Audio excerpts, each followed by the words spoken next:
Hey, what's up, everybody? This is your boy Joel from Static ATX again.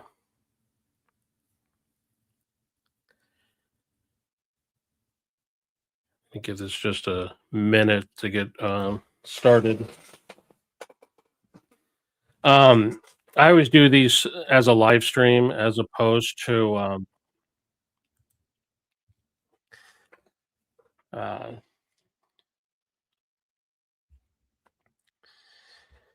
yeah. So this is Joel from Static ATX. What's up with my camera? My camera's turned the wrong way. I'm gonna put myself over here on the left side because I'm gonna share my screen right over here in this area. Hello, Vinyl Kicks. So I was just saying, I always do these videos as a live stream as opposed to just recording a video and putting them out because I want input from the chat. Um, so I'm going to talk about something. Oh man, hold on, I still got the banner on the other day. Hold on, let me create a new banner while we wait for a couple more people.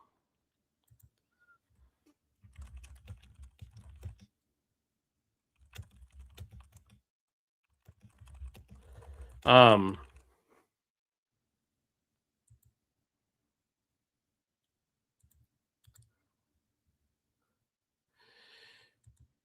so we're gonna talk about something that those of you who know me have heard me talk about before. I'm going to share some additional information, and the reason why I'm bringing this up again, and I'm going to keep bringing it up again and again, is because I'm not liking what I'm seeing. You know what I mean? I'm not seeing solutions. I'm not seeing I'm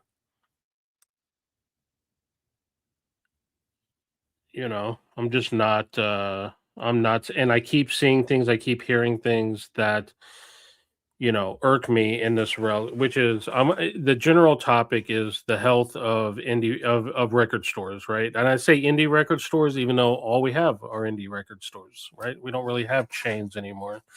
Um, and the chains that we do have are indie record store chains. Um,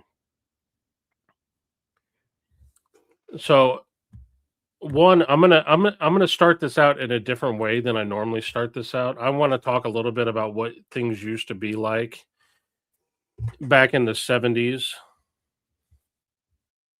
Or actually, yeah, before we get started, real quickly, I will tell you that Groove Seeker created a new video. I'll put a link to it here. I highly recommend you check it out right afterwards. I was about a third, no, I wasn't. I was a tenth of the way through it when I needed to start my stream, so I turned it off, or I paused it rather, and I'm going to come back to it.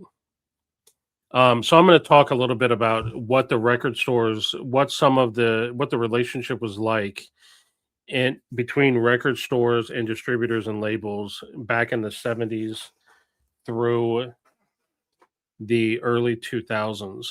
Now, some of the finer details about this I may get like slightly wrong. Like I want to encourage people when they watch this video not to nitpick like every little detail because the general spirit of what I'm talking about is correct. So, back in those days, you know, stores bought product from distributors, and depending on the distributor there were different rules about what the stores were allowed to then return back, right? They called it a return allowance. um and stores had really close relationships with their distributors. Their distributors had representatives that would come to the stores, so the buyers in those stores would have close relationships with those distributors, and we would know what the rules were. Sometimes, like as an example, to talk about like how this worked is, let's say Madonna comes out with a new album, stores would buy like 500 copies of the new Madonna album. um and they would put them on all their end caps. They'd put like displays up. They'd pepper them all over the store. So everywhere you went, you saw the new Madonna album.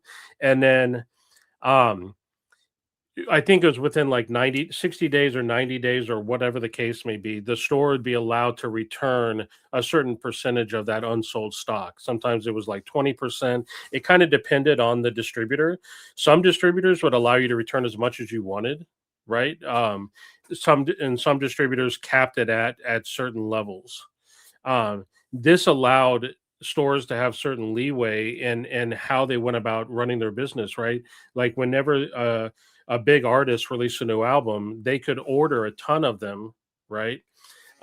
Because they knew they wouldn't be on the hook to just hold on to them forever, right? They could return some of them, and some of them there was like a tiered system where like um, you could return them back at certain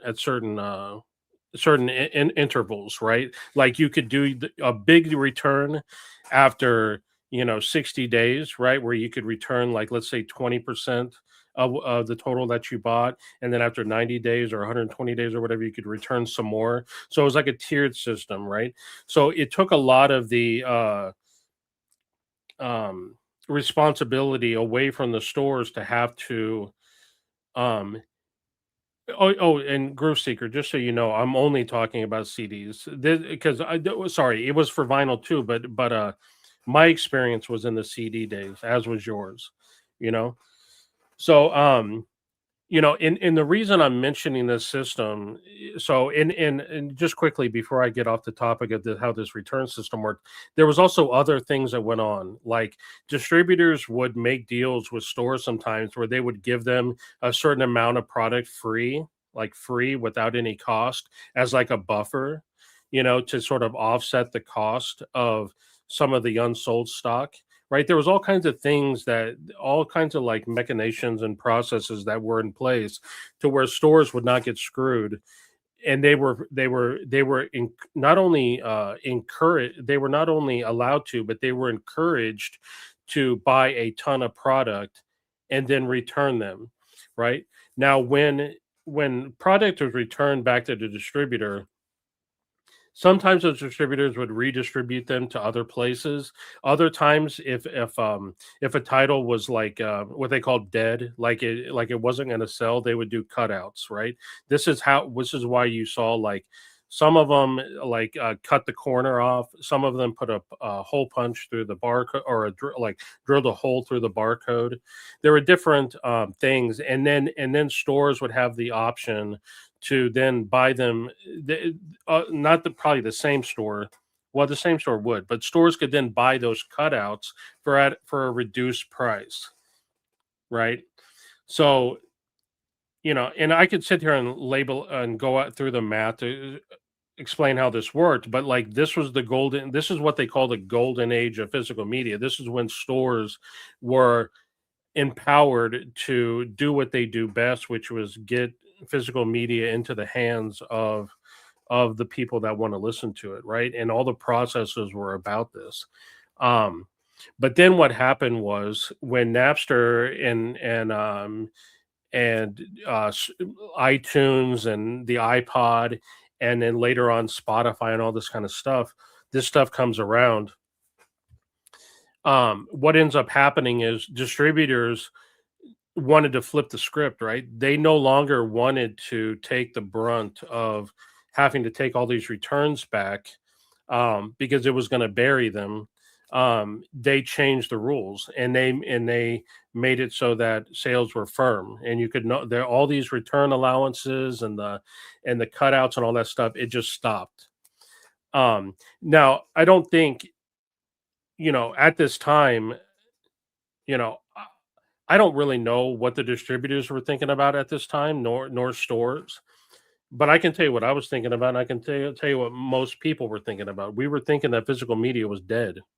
We thought like the future of physical media was buying and selling used CDs and used vinyl, because we thought, sure, there were still a few people like burning CDs and selling them. Um, but for the most part, we thought new physical media was going to slowly die.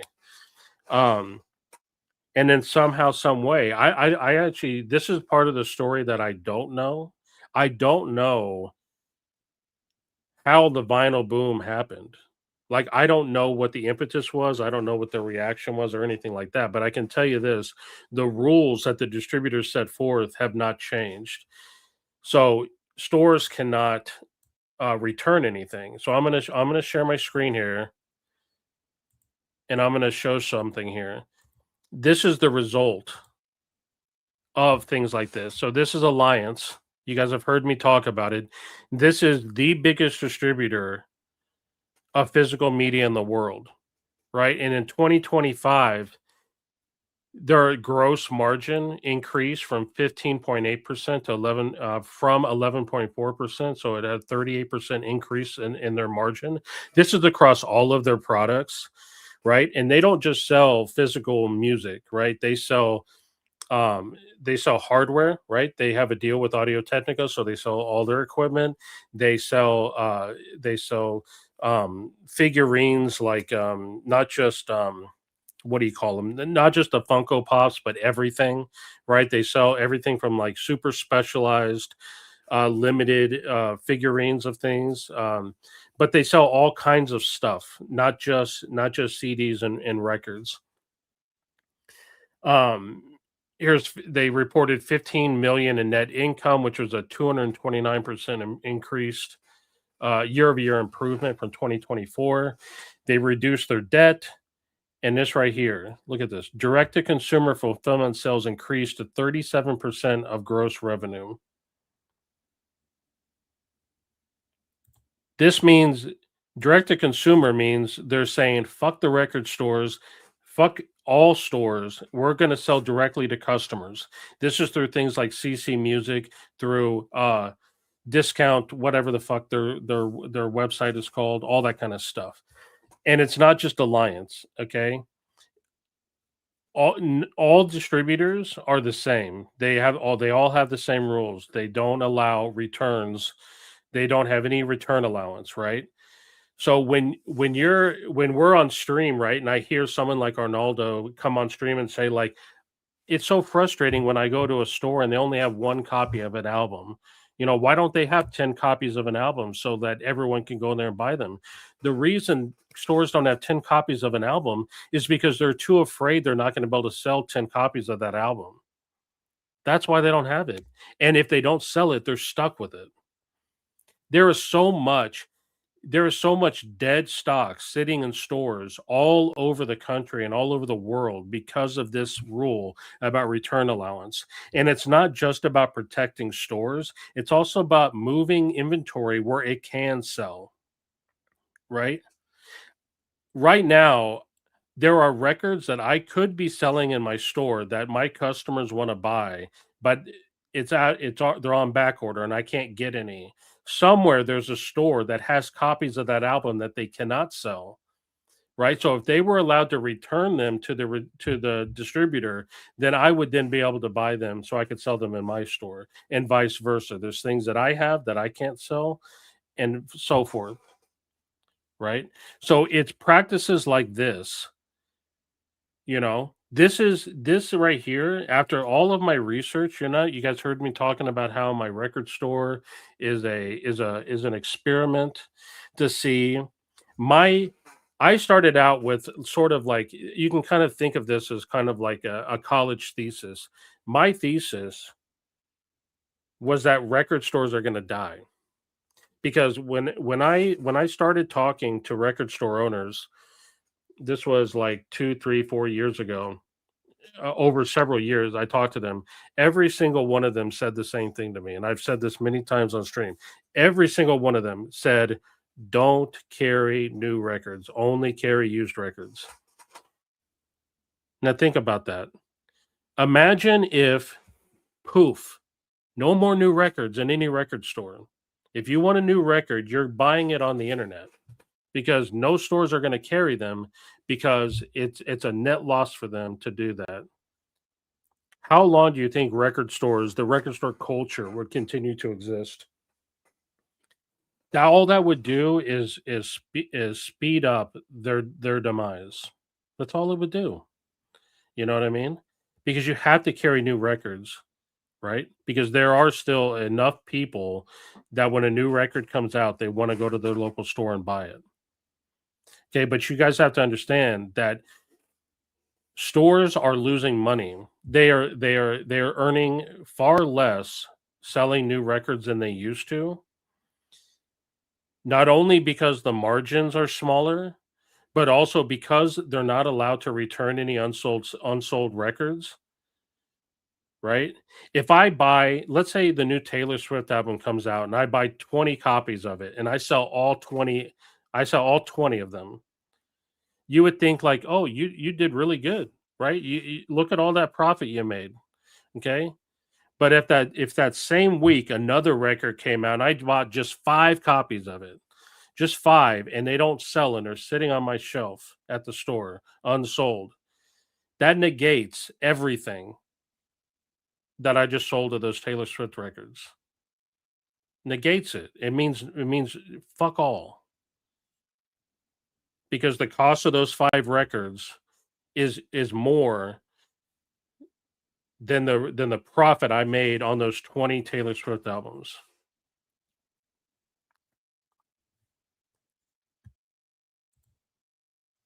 Now here's the thing, you wish some indie shops had selection in used stock, but understand something, because there are so many stores, it's all of the problems are interrelated, right? If you go down the list of all the problems that you have, why is it that when I go to a store, I can't find the new record that I want, right? Why can't I do that? Why when I go to, my local shop, why don't they have a ton of used records, right? Why don't they have every used record that I want? Like, why is the selection not as good? When you just go down the list of everything, it all comes back it's like the central issue when it comes down to it is the financial health of the record store. A healthy record store can invest in more used stock, right? Because there when you know, I'm going to take a moment just to breathe for a second. Um there was some other stuff I wanted to share here.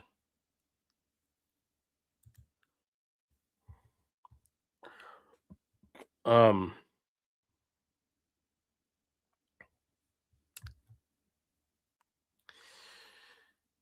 I had something and that I saw earlier. It was about record store day. Um record I feel like,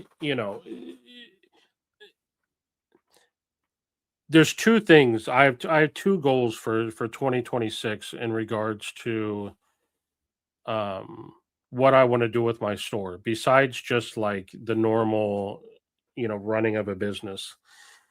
I want to see if I can have more meaningful conversations with other record stores about this specific problem. I've talked to other record stores about other problems and or not just problems but other topics. I want to talk to them more about this. I really want to know why some of the bigger stores don't push back on the distributors to change their policies, especially the ones that are part of coalitions. I want to know why if they have what were the results? If they haven't, why haven't they done it? Um the second thing that I want to do, there was something else and now I'm brain farting on it. Um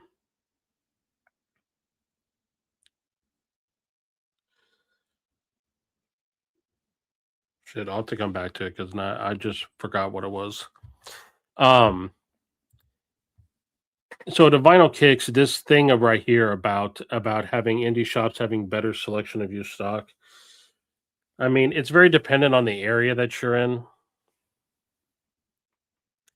It's hard. I can't really come up here and speak on this particular subject in every area, but I can tell you in Austin, when you have so many stores, not only do we have, I don't know, 10 stores, 12 stores, all carrying used stock. We also have several dozen uh, independent entrepreneurs buying and selling used records that don't have physical shops. And we're near other large cities like San Antonio, where they have they have the same thing, right? They have record shops. They also have independent resellers who come into the Austin area to get stuff. It's a lot of competition in the Austin area to get used stock. Let me just tell you, it's a lot of competition. So if you were to gather, and this is a stark difference to what it used to be like. It used to be that a city or a town like in Austin, you'd have like 3 or 4 shops, you know? And now we have 10 plus all the independent entrepreneurs that saw the money you could make buying and selling used records, and it just makes it hard. Yeah. Imagine if you shrunk everything down, right? Imagine if you took all the stores and all the independent resellers and you consolidated them down into 3 or 4 stores. Then you would have some stores with some amazing inventory. Um and because Austin has a lot of stores, we also have more music purchasing happening here, right? We have more record buyers in the Austin area than other areas of the country do, which means they're going to other places, they're buying records or bringing them back. And there's a lot of recycling of things that are happening in stores. We've also had really healthy stores for many, for several decades, right? Stevie, you already missed the whole thing. No, so yeah, so there's two things. Yeah, so the first goal that I had was talk to the more stores, figure out why, like, is there information that I don't have? And if there is information that I don't have, what is that information? And the second thing is encourage them to push back. Who knows? Maybe I'll start my own coalition, or not like me where I have to do it all by myself. I'll encourage some other smaller stores. I want to find some like-minded stores because I'm seeing more and more comments from stores online. There was a there was another independent record store that was talking about Record Store Day and how they had a bunch of leftover stock from Record Store Day. So in the comments, there was a lot of conversation happening between other record store owners and this store about how, like, you need to control how much you're buying. Like, stop, you're clearly buying too much during record store day, so you need to control that better. But then there was also comments about, like, why aren't the distributors taking anything back? Like, why can't we just convince distributors just to do a buyback on record store day only, right? Just start with record store day, right? Because the trend that I'm seeing is that more and more stores are either dropping out of record store day entirely, or they're buying less inventory, right? They're buying less titles and less copies of those titles, right? So I would really like to see Record Store Day release some of that data, and maybe we could get Record Store Day, the organization behind this idea that, like, stores would be encouraged to purchase more during Record Store Day if we were also allowed some return allowance. You know what I mean? And it would solve a lot of problems, right? Now Record Store Day wouldn't be this stressful thing where stores are wondering, am I going to go bankrupt after Record Store Day? You know, it's supposed to be there 100% for the benefit of record stores. And why is it not? You know, why are you hearing record store complain about it? I might be wrong, but I doubt indie shops want to give the distributor pushback out of fear of being blacklisted. Here's the thing. The It's not all distributors that are the problem. It's not. It's 3 distributors that are a problem. Alliance being the king of them. And I'll be honest with you. Okay, here's what I'll tell you, and this isn't even a hot take. When that stuff went down this year for Record Store Day, right? Remember, Too Many Records made a video, um, which was perceived as being negative towards Record Store Day, and Record Store Day booted him, and he made a video like Record Store Day booted me. In my opinion, at that time, which was also an opinion that Too Many Records shared as well, that maybe this is a good thing. Maybe it's a good thing, you know. Maybe it's a good thing if these distributors blacklist the stores. You know what I mean? I mean, when you look at the news out there about Alliance, they're all just like, we're focusing more and more on high margin items like the collectibles, like the fancy figurines and shit like that. We're focusing more and more on that because, the margin on records isn't very high, you know? And it's not.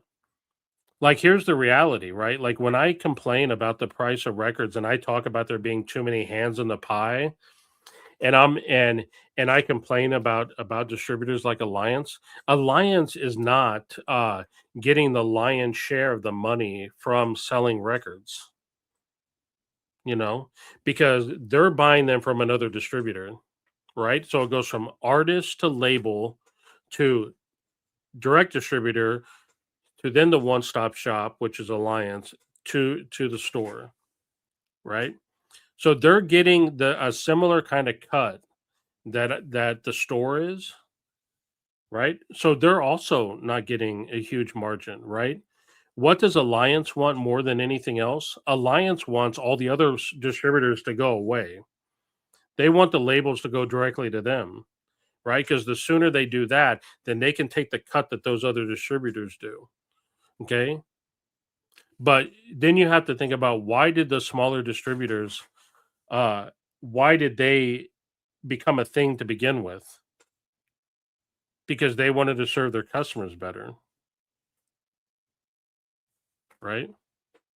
So I'll be honest with you, Vinyl Kicks, as a store, if Alliance were to quote blacklist me or blacklist any store, it doesn't make any damn bit of difference. It doesn't, because they're not the only one. You could still get all those same records from another distributor, you know? And again, I could make the argument that it would be a good thing, you know? Because if they blacklist me, then that's one less distributor I have to even bother with. I don't have to go look at their site to compare their prices, because this is what I do. When I need a new record, right? Let's say I want to carry like, oh, here's an example. The new Pussifer album, right? The other day I'm listening to some music in the other room and I have this my stream thing on shuffle, and I'm just listening to like some music that I like, and then eventually it goes off and it starts running on the algorithm, and this song starts playing, and it's the new Pussifer song. It's called Impetuous. I don't really know anything about Pussifer personally, but I hear this song and I really like it.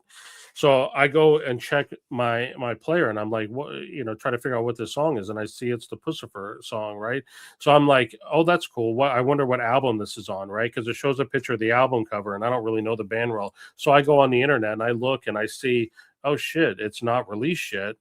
It's actually coming on the new album. So this is what I have to do now as a store, because I decide I want to try to carry this record.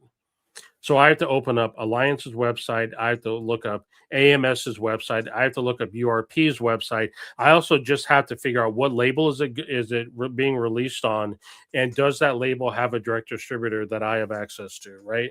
Like, is it getting distributed by Secretly or Red Eye or Force Exposure or whatever, right? So I have to do all that homework just to figure out where I can find that album for the lowest possible price. And if one of them decides to blacklist me, that's just one less fucking problem that I got.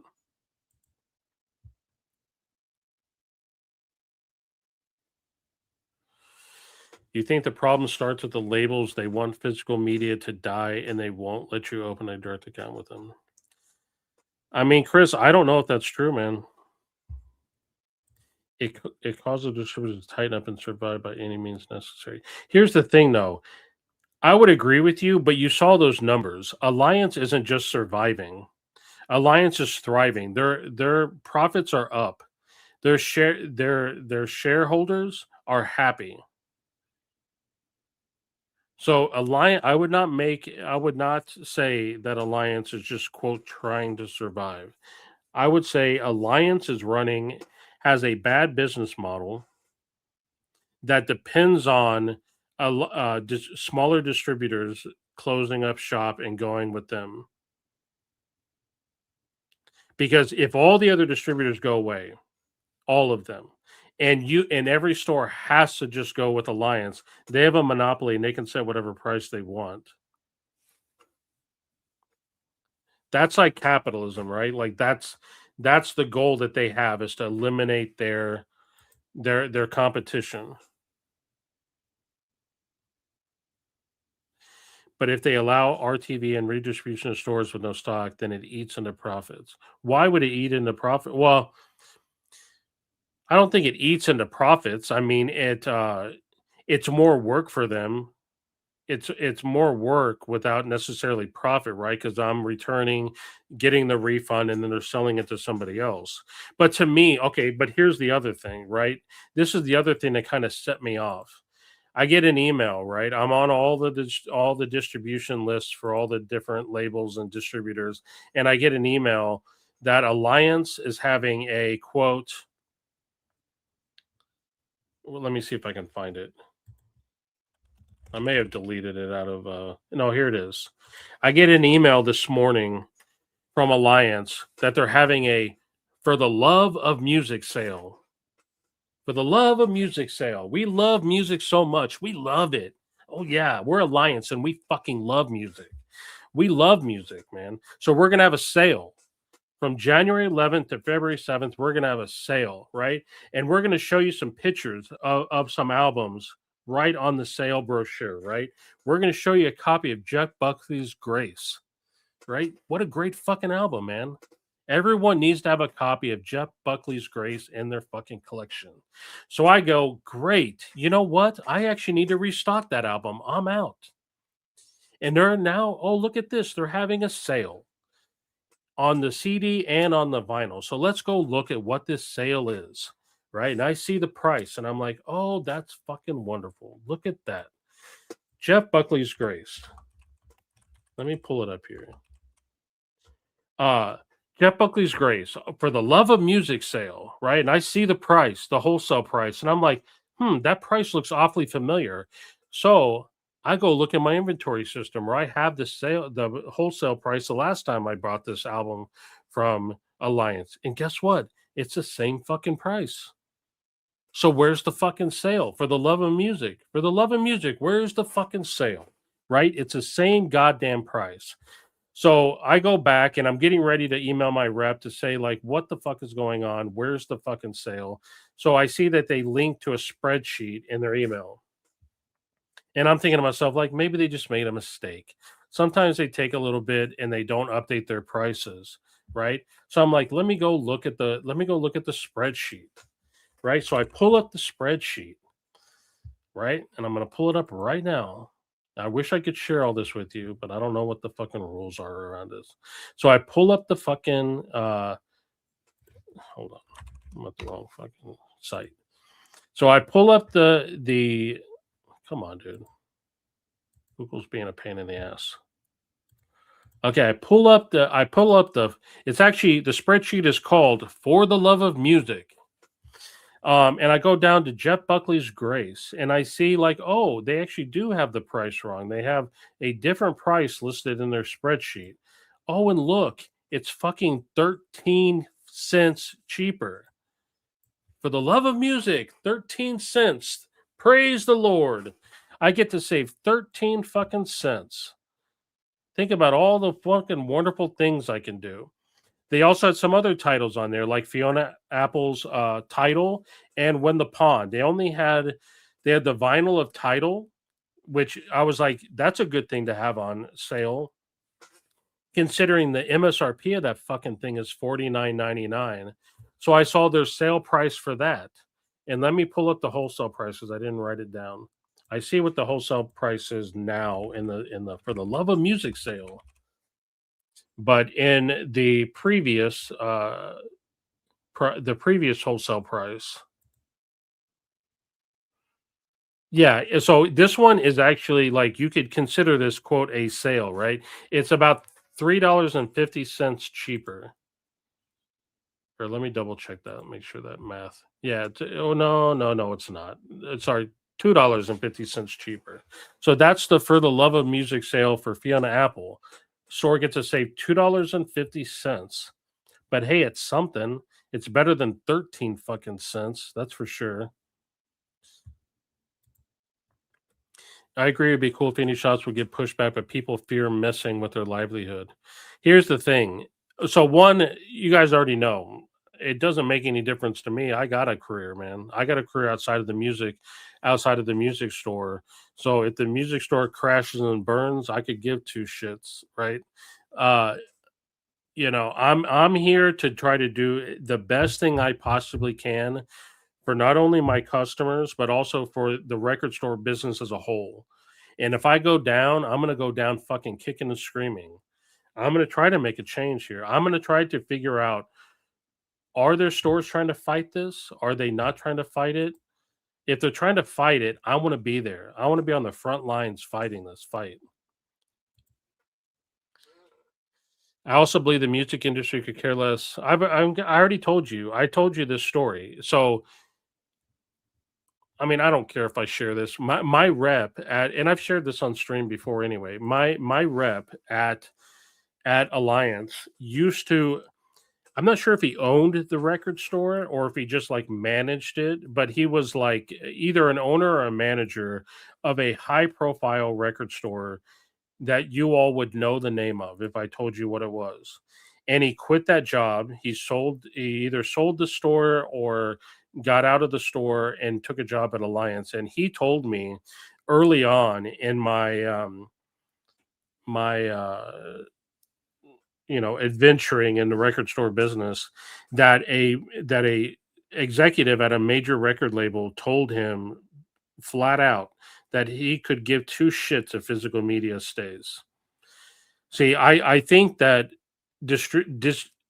distributors care if physical media stays because it's a product that they sell. Labels care because once again, it's a product that they sell. Certainly, artists care, but the major labels don't care, right? The indie labels, I think, care. The major labels don't care because they have the rights to the music, right? It's all like this whole thing, like they have the rights to the music, so they can make money off licensing right to movies and video games and whatever the hell. They have other revenue streams. I'm sure the sale of physical media doesn't mean two shits to the the bottom line of most of these major record labels. It's not recognized revenue anymore. They may not be able to sell it elsewhere. It's true, but listen, here's the thing though. Why do I have to look at news about a distributor having $55 million of profit and having 400% gains in profit year over year and their margins jumping up, 5% year over year? Like, where are indie record stores with those kind of numbers? Why aren't in where why why with the vinyl boom did we not see a resurgence of like a Tower Records or a Virgin Megastore or a Sam Goody or a whatever? You know what I mean? Like, why didn't we see any of that? No, instead we see over and over again indie record stores suffering. That's what we see. For the Love of Music, where's the fucking sales? Can be on a t-shirt. Seriously, like I was like, here's the thing: it wouldn't be so bad if they didn't advertise it with an album I need to buy for my store, right? So here's the other thing: Not only was there only a 13-cent sale on the Jeff Buckley album, but when I went to go look at it, I compared the wholesale price with the MSRP that they were giving. It was a 13% margin, right? Now, what do you guys know about my store? I give 10% back as store credit. That means if you bought that album from me, I would make 3% margin, right? And that's not counting the fact that I have to pay to ship that record from the distributor to my store, right? And then I also have to pay PayPal fees, I have to pay credit card fees, I have to pay for my inventory system, I have to pay for my website. Like, you know what I mean? At the end of the day, I cannot carry that album unless I change my business. So I could change my business. I could get rid of the 10% store credit, right? I could just get rid of it, right? It's not that great of an idea to begin with. I could talk about that. It's a different subject about how that's going. Stevie, you're like one of maybe 3 customers total that is actually taking advantage of it. I mean, don't get me wrong, everyone's getting the credit, but there's only a few of you that are actually using the credit and continuing to come back and buy more. That's the whole purpose of it. The whole purpose of it was to encourage people to come back and continue to buy from my store as opposed to buying from somewhere else. But it's failing. It's not doing that. I'm not particularly losing a ton of money doing it, but it's as a system, it's failing. And it's failing not just because of the system, it's also failing for all the other reasons why I'm talking about.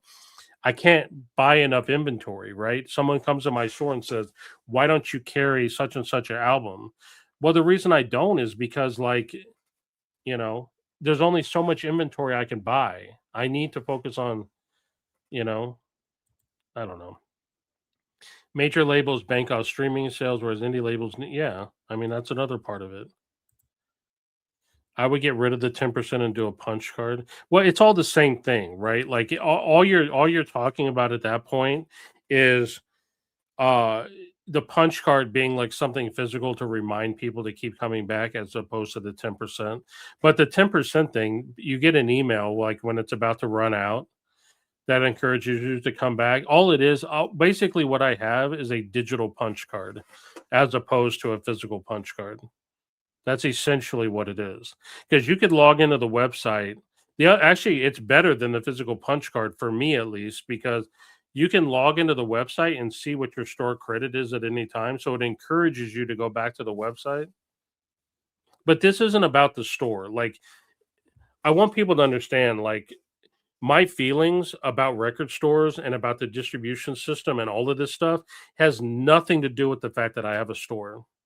It really doesn't. I know that I have a store and it sounds like I'm trying to advocate for my business. I don't care. Like, the business could shut down tomorrow and I will be okay. You know what I mean? It's not like I'm not having the same thing. It'd be different if I was depending on this for my livelihood. There's a lot of stores out there where they are. I saw a post today on the Discogs forum where a store got their Discogs account suspended. Um and they got suspended for doing something stupid, right? They admit that they made a mistake, but Discogs has now taken 3 weeks and they still have not reinstated his account. And he's saying my livelihood is being affected because the reality is stores, physical stores, unless you're like an Amoeba or a what's the one up there, Rough Trade, unless you're some like super established record store in a major city or with a major presence, even the In Groove, I would say is in the bucket that I'm in, as opposed to a bucket that a Rough Trade or Amoeba is in. We're all dependent on online sales. If I cut out my online website and I cut out Discogs and I only counted what I made in the store, I wouldn't be in business, right? Whereas if you reverse it, I could cut out the physical store and just have my Discogs and online sales, I would be just fine. every store, every small store. If you talk about what's that store you guys go to? Not Prism. What's that one that Chance is always talking about? Shit, I can't. I'm having a drawing a blank. There's like a major indie store. No, not Piranha. Um, it's like over in Chance's area. You're all the in groove is dependent on online sales. I guarantee you, Too Many Records is probably dependent on some online sales. Um, or it's a little different if you got like a successful YouTube channel where you're getting YouTube revenue. Yeah, Plaid Room. Yeah, Plaid Room is dependent on online sales. I can guarantee you. Here's what I want. I want indie record stores to talk to me either privately or if they want to come on stream and talk to me publicly, I'm down for it. Talk to me about your business. You don't have to give me numbers or anything like that, but just talk to me and tell me that I'm wrong. Tell me what I'm missing here. Tell me that we are not getting royally fucking screwed by how this distribution system works. Because I'm telling you, we are. We are 100% being screwed. I have to be so careful about what I buy and the quantities that I buy. You know what I mean? I have to be so fucking careful about what I buy, and I don't want to. And here's the thing. Oh, no, don't get me wrong. I'm not trying to like absolve myself of any buying responsibility. Okay. I was a buyer back in the day for Tower Records. I've worked in record stores a lot of my life. Okay. I know how they work. Okay. But I'm just telling you, you know, the way the system is set up right now, it is hurting record stores. Here's the other piece of this that I've talked about many times. Again, these distributors are going direct to consumer. Alliance is going direct to consumer. If every record store in the country just shut down, Alliance would be hurt, but they would live because they still go direct to consumer, right? They still bypass stores altogether. They also have $15 million in revenue that they could use to open up their own shop if they really needed to, if they didn't want to just do online sales. Okay. So Alliance is not hurting. These major distributors are not hurting. Who is hurting is the independent record store. Why can't they grow? Right? Why can they not grow? Why is it every single year Record Store Day comes around, we want to celebrate Record Store Day? Look how great Record Store Day is. Hallelujah. Right? And why all the consumers are sitting around bitching about the selection that they choose to release on Record Store Days, record stores are bitching about like, oh my God, once again, I need to come up with like $100,000 or whatever, like gobs of money I have to spend in order to have the inventory, only to get stuck with it afterwards because not enough people came and bought it. Now, there was a record store. Let me see if I can pull it up here because this would probably help with some context. What was the name of that? I'm going to pull it up and I'm going to share it because I can actually share this because it's not mine. Okay. This is public. Share my screen. Share my screen. Okay. Here it is right here. This is what started part of the, how do I get this thing to show? Here we go. Wait, why isn't this not working? There they go. Okay, so this store right here called What is Rare Groove? So their posts, can you see this? Let me see if I can make it bigger. Wait, hold on. That's not what I wanted to do. This is what I want to do. Here we go. Okay, so they said we need some different kind of celebration for independent record stores who can't afford to sit on thousands in inventory in perpetuity. This is what I'm talking about. Let me put this down here. This is exactly what I'm talking about. This problem that he's talking about is exactly what I'm talking about, right? So now we come down here and we talk about factory records. Now, if you know this record store has been around for a very long time. So what does Dave say? He says, if you know how to tailor your order to fit your regular customer base, it's not so bad. I've stopped ordering the weird stuff that I wouldn't normally order, and RSD does much better for me. It's not perfect, but it's manageable, right? Now that's a reasonable response to have, right? Now let's look at the replies here. 1234 Go says exactly this. He's basically just agreeing with them, right? But then he says here, if people want to dig into the real problem, it's the fact that we can't return vinyl to distributors. That's exactly what I'm fucking saying right here. But then let's talk about this right here. This is what I want to get to the point here. What does Dave say? It took me 10 years to figure this out, but better late than never. This is what I'm talking about. It takes way too long for stores to figure out. Now, what are they talking about? Now, why does it take Dave 10 years to figure out how to do what he says right up here? He says right up here, if you know how to tailor your order to fit your regular customer base, it's not so bad. Why does it take 10 years to do that? You know why it takes 10 years to do that? Because one, you need to build up a rapport with, there's a couple things. You need to build up a rapport with your customers so that your customers will tell you what they want for record store day. You have to build a system, right? Some stores do like a uh, like a form that they customers fill out, right? Others, like the store just gets to know the customers better. They email them or whatever. There's all kinds of different systems. But there's the other part to this, right? For record store day, if I want 5 copies of a title, I can't just order 5 copies of a title because all the record store day stuff is all allocated. So if I want 5 copies of the title, I actually have to order like 10 or 15 or some, like whatever the algorithm is. Obviously, Dave has had a lot of experience with this, so he's figured it out. But I need to order some larger amount to hopefully say that I get 5. And I'm really hoping that I don't actually get stuck with more. I also want to make sure that I don't get too little to make sure that the 5 customers that said they wanted this, it'll actually be there for them to have. So it's like, why, again, let's go back to this right here. We need to find some different kind of celebration for independent record stores. Record Store Day was created to celebrate independent record stores. That's the purpose of it, right? If you go to the Record Store Day website, that's exactly what it says it was there for. It's there to celebrate indie record stores and give them a boost by giving them an opportunity to sell these exclusive records. But why is it turned into a stressful situation for stores?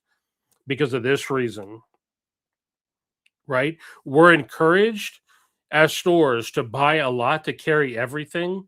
Like, hey, you want to carry everything, right? Because you know what happens if you don't. If you don't, they boot you, like what happened to Too Many Records, right? But he was vocal about it, right? The other thing is you have to figure out what's the secret sauce to ordering to make sure I get the right amount, right? I only want 2 copies, so how many do I have to order? Do I order 8? Do I order 10? Like, what's the fucking algorithm to figure out I get? It's completely dependent on how many, like, how wanted it is, right? You could order 100 copies of an album and get 1, right? And you've heard about this. I think it was Mike for the In-Groove, or it was some store, I can't remember, talked about how he got so many copies of one album that he wanted, and it was because he ordered way more. Now you could imagine if I order 1,000 copies of an album, I'll be in some real deep shit if I actually got 1,000 copies of that album. But if I order 1,000 so that I maybe get like 20 or 100 or however many I want, you know. Anyway, this was part of the impetus for this video, was this, because this is what I'm talking about. I don't want to just say that we need a change for how to celebrate independent record stores. We need to have a change of the whole system. It's become too lopsided towards the distributors. Now we have stories about how the distributors are making millions and millions of dollars and stores are getting fucked. We need to balance it out, right? We need to balance it out, right? So my call to record stores, if any independent record store owners hear this, especially the big ones, like I'm talking to you, Waterloo Records, I'm talking to you, Breakaway, I'm talking to you, Amoeba, I'm talking to you, The In-Groove, I'm talking to you, Dave from Factory Records, I'm talking to every single one of you, Bull Moose, whatever, Plaid Room, Dark Side. I want to talk to every big independent record store. Tell me what it is that I'm missing. Tell me why we should not fight for this.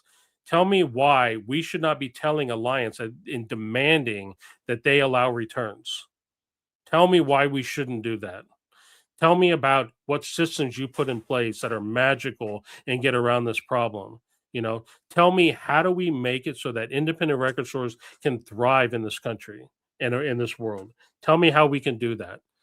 Okay, because I'm sitting here and I'm watching this and I'm seeing how this works, and I'm seeing it on a much smaller level because I have a tiny little store, you know, but it doesn't matter. You know what I mean? You could transplant my store to the middle of New York City. The problem is still going to be the problem. I'd be making more sales and it'd be masked by the sales that I'm making, but the problem is still the problem. Why is it that how am I supposed to sell a Jeff Buckley album with a 0% profit margin, even if it's a 13% profit margin, right? And I forget about the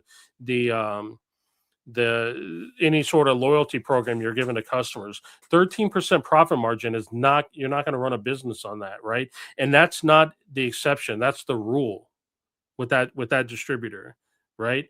You're not seeing, if you buy from a smaller distributor, if you buy from a Secretly or a Red Eye or a Matador or a I don't know, just I have a few of them, right? If you buy from any of them, you're regularly seeing profit margins that are 20% or higher. Why is it that why is it that we're supposed to accept the idea of a one-stop shop, you know, who only gives us a 13% profit margin or even smaller? I saw one record and I should have wrote it down what it was. I just wrote it off because I wasn't going to buy it. But the profit margin was below 10%. It was like 9 point something percent. So of course I can't carry that.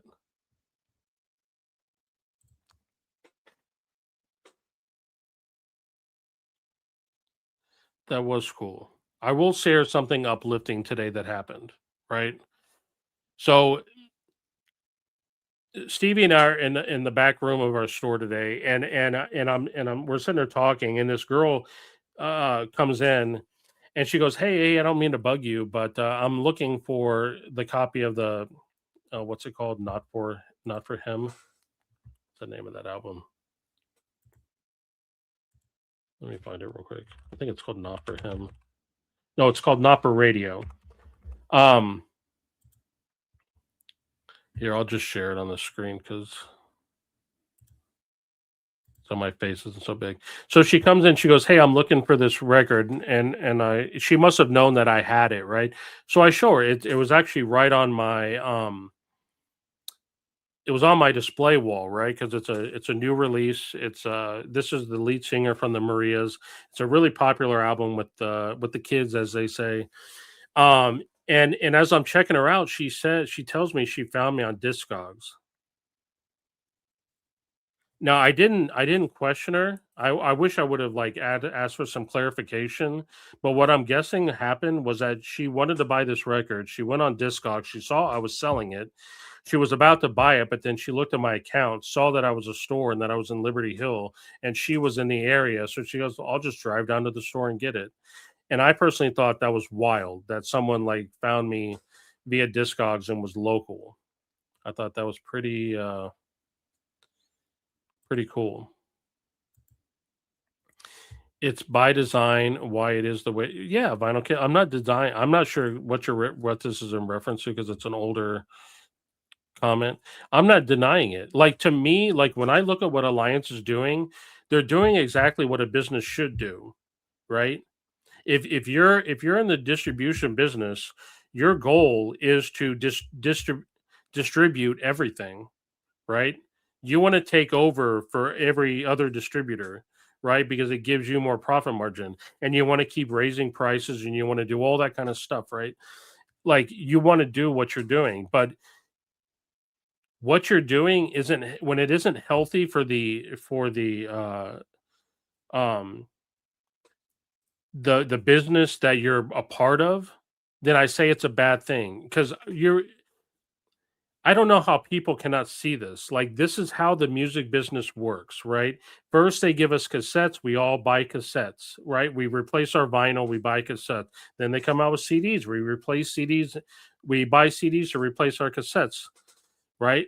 They keep raising the prices, right? Right now, everyone's happy because it's like, I know vinyl prices are out of control, but hey, CDs are back, baby. CDs are cheap. CDs are cheap now, okay? But if the public starts buying CDs and they stop buying vinyl, they're just going to raise prices on CDs. That's what they're going to do because that's what businesses do. Okay. But it's not healthy for the overall ecosystem because the last time they did this in the 90s, it's what caused Napster, right? And when Napster happened, what happened? Apple had to react and come out with iTunes and the iPod, right? And now we have Spotify. And I don't know about you guys, but Spotify fucking sucks. I don't like the fact I do not want a world in which all I do is stream music, right? One, it costs bandwidth. It requires an internet connection. I can listen to this CD anytime I fucking want. All I need is some electricity, which is a lot more stable and available than the internet is. Okay, so in order to stream something, I need the internet. And not everything's on there. Pull up Spotify. Tell me if this album is on there. You know what? It's fucking not on there, right? So you may say like, "Oh, this is no big deal. I don't want to listen to this album." But wait until it is an album you want to listen to, and it's not on your fucking Spotify, right? It's also changing the way music is made, just like records changed before. Spot streaming is changing the way music is made now. More and more artists are like, it's not so big of a deal if I make a great album.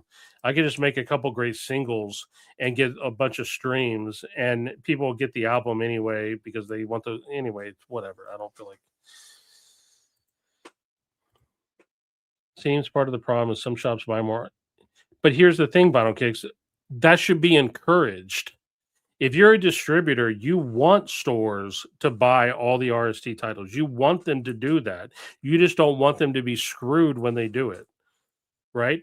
So allow return allowance. Allow me to return some percentage of the unsold copies. That way, as a store, I'm encouraged to take a chance and be like, I'll order, you know, 1, 2, 3, 4 copies of the majority of the record store day list because I know if they don't sell, I can return them, right? Why should stores have to be like, I need to be super tight? I need to find out, okay, customers, tell me every title you're going to buy, and I'm only going to order that many, Like, that's fucking boring, you know? That's defeating the whole purpose of going to a record store. You want to be able to dig, right? You know how many times I've gone to record store day and I end up buying a record that wasn't on my list because I'm going and buying, I'm looking at them and I'll be like, oh, I know I saw that on the list. I wasn't super interested in it, but now that I'm looking at it, I am interested. I am going to buy it. Now imagine if I was like, sorry, store says, sorry, you can't buy that. You didn't put it on your form, so you can't buy it. Sorry, you didn't, it's not on your form.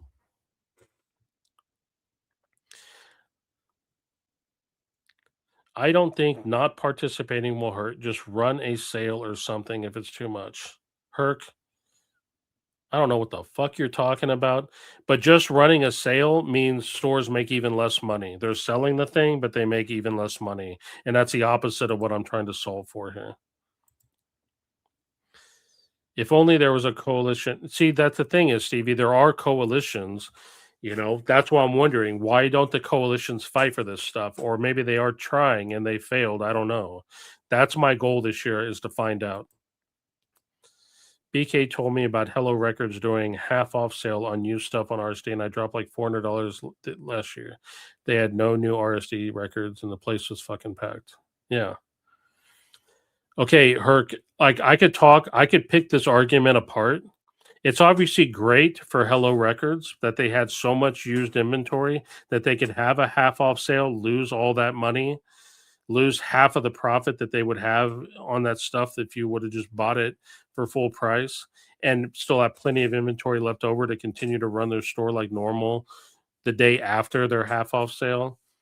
But to a lot of stores, if someone came out and cleaned out their entire inventory at half off, it'd be hurting.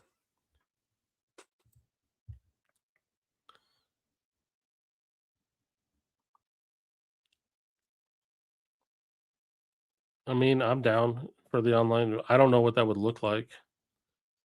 Did you give her a VC Social Club autograph pic? I didn't because I didn't. Jason was in my. Yeah, that's true. Jason wasn't there. New CDs are not cheap, at least not to me. Maybe cheaper than vinyl. Well, what CDs are you talking about? I mean, I could pull up prices of CDs and talk to you guys about them. Like that Jeff Buckley CD that I was talking about. The CD's $9.99. Is that not cheap for you to buy a Jeff Buckley CD for $9.99? Oh, you're gonna have to help me out. CD prices are 100% cheap. I don't know where you're seeing expensive CDs at. I love my iPods. You have more than one iPod? Okay. I am stocking up on used CDs before the CD resurgence takes off. Spotify is lame.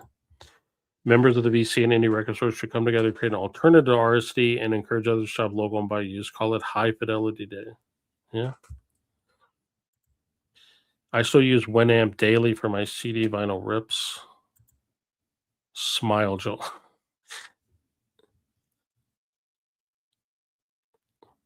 I wish I could, but it's just like it's just so fucking demoralizing. Move units.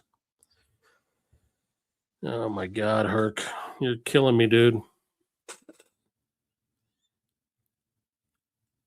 What I'm trying to say is that the stores that do quote move units are making less profit on those units than they used to, right? Because they're constantly like you said, if a store has to have a half off sale in order for you to go there and drop $400, that store is losing money.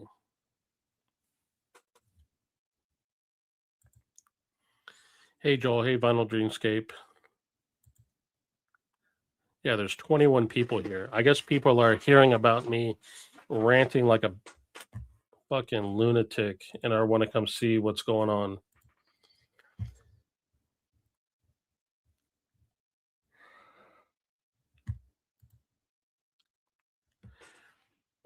Or you're gonna have to explain to me how are they not losing money? If I have a $10 price tag on a used record and you choose not to buy it at $10 and you wait until I have a half off sale and you buy it at $5, I'm losing $5 worth of profit that I could make if you would just buy it at full price. Now you could think about it the other way of I'm gaining $5 on a record that no one was going to buy at $10, but that's not really the case, right? Because if you liked it enough to buy it at $5, you probably could have liked it enough to buy it at $10 too. This is another thing, and I don't want to get too into this whole thing because you are paying too much for records. What do you mean? I'm paying like when people bring in collections, I'm paying too much for the collections, or I'm buying things for my personal collection too high.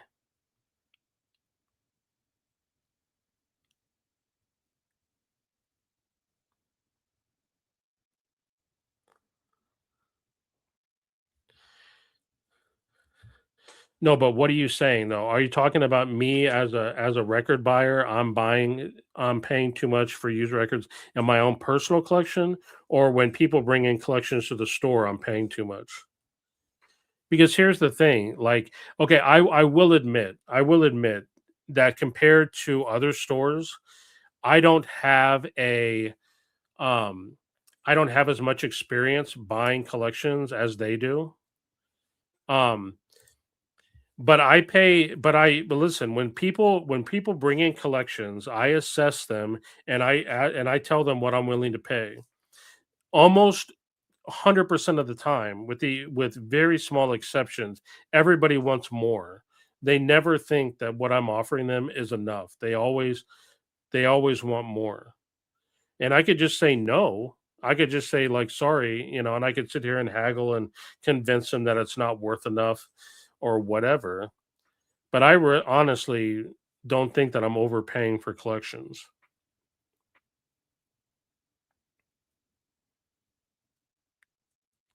I'm actively trying to price my records for lower prices at my store than I see other record stores selling them at, right? Now, this is something that I have just as much experience, if not more, than your average store. That I go out to other stores and look at their used selection all the time. Almost every week, I'm going to a Breakaway or a Love Wheel or a Piranha or a Waterloo or an Innoveneer, and I'm looking at their used selection, I'm seeing their prices, right? So I'm trying to price at that same level or less. So in order for me to price that way, I offer a fair amount in order for me to continue to make a profit. But I'm telling you right now that there are very few records that I have that are used where I could give you 50% off and still make enough profit to run my store. If you're at stores that their margins are so much larger than 50% that they can just have a 50% off sale and still run a store, then I would say they're paying too little, you know? And I'm surprised they're having people willing to sell to them.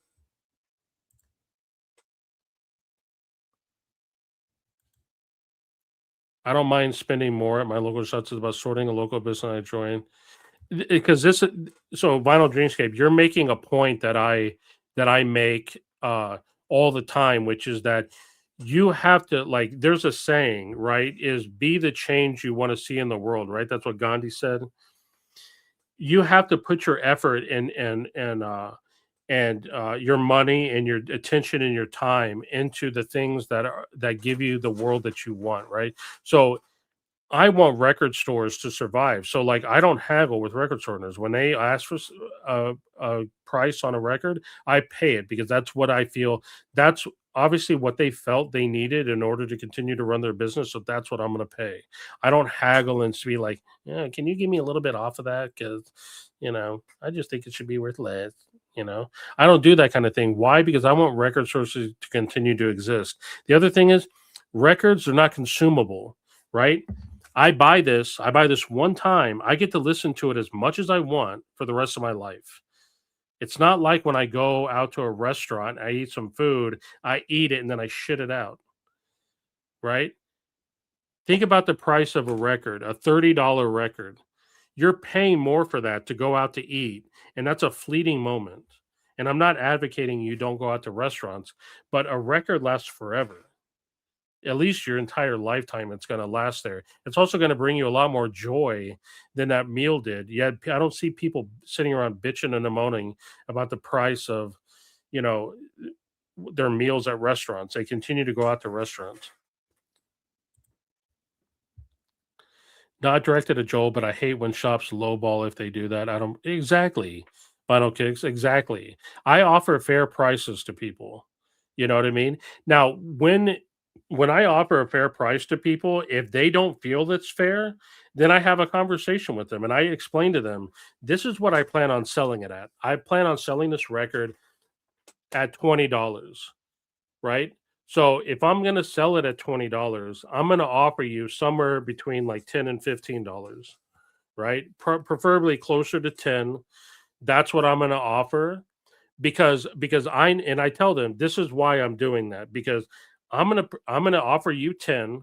I'm gonna try to sell it at 20, but most likely someone's gonna look at that $20 price tag and say, I will only want to give you 15, and I'm gonna accept 15 for it. That's why I do that. But if I give you 15 for it and I put 20 on it, and then someone says they only want to pay 15, then I've just sold it for nothing. So I not only give fair prices, I will fully explain them. I'll talk to you for as long as you want so that you understand what I'm doing.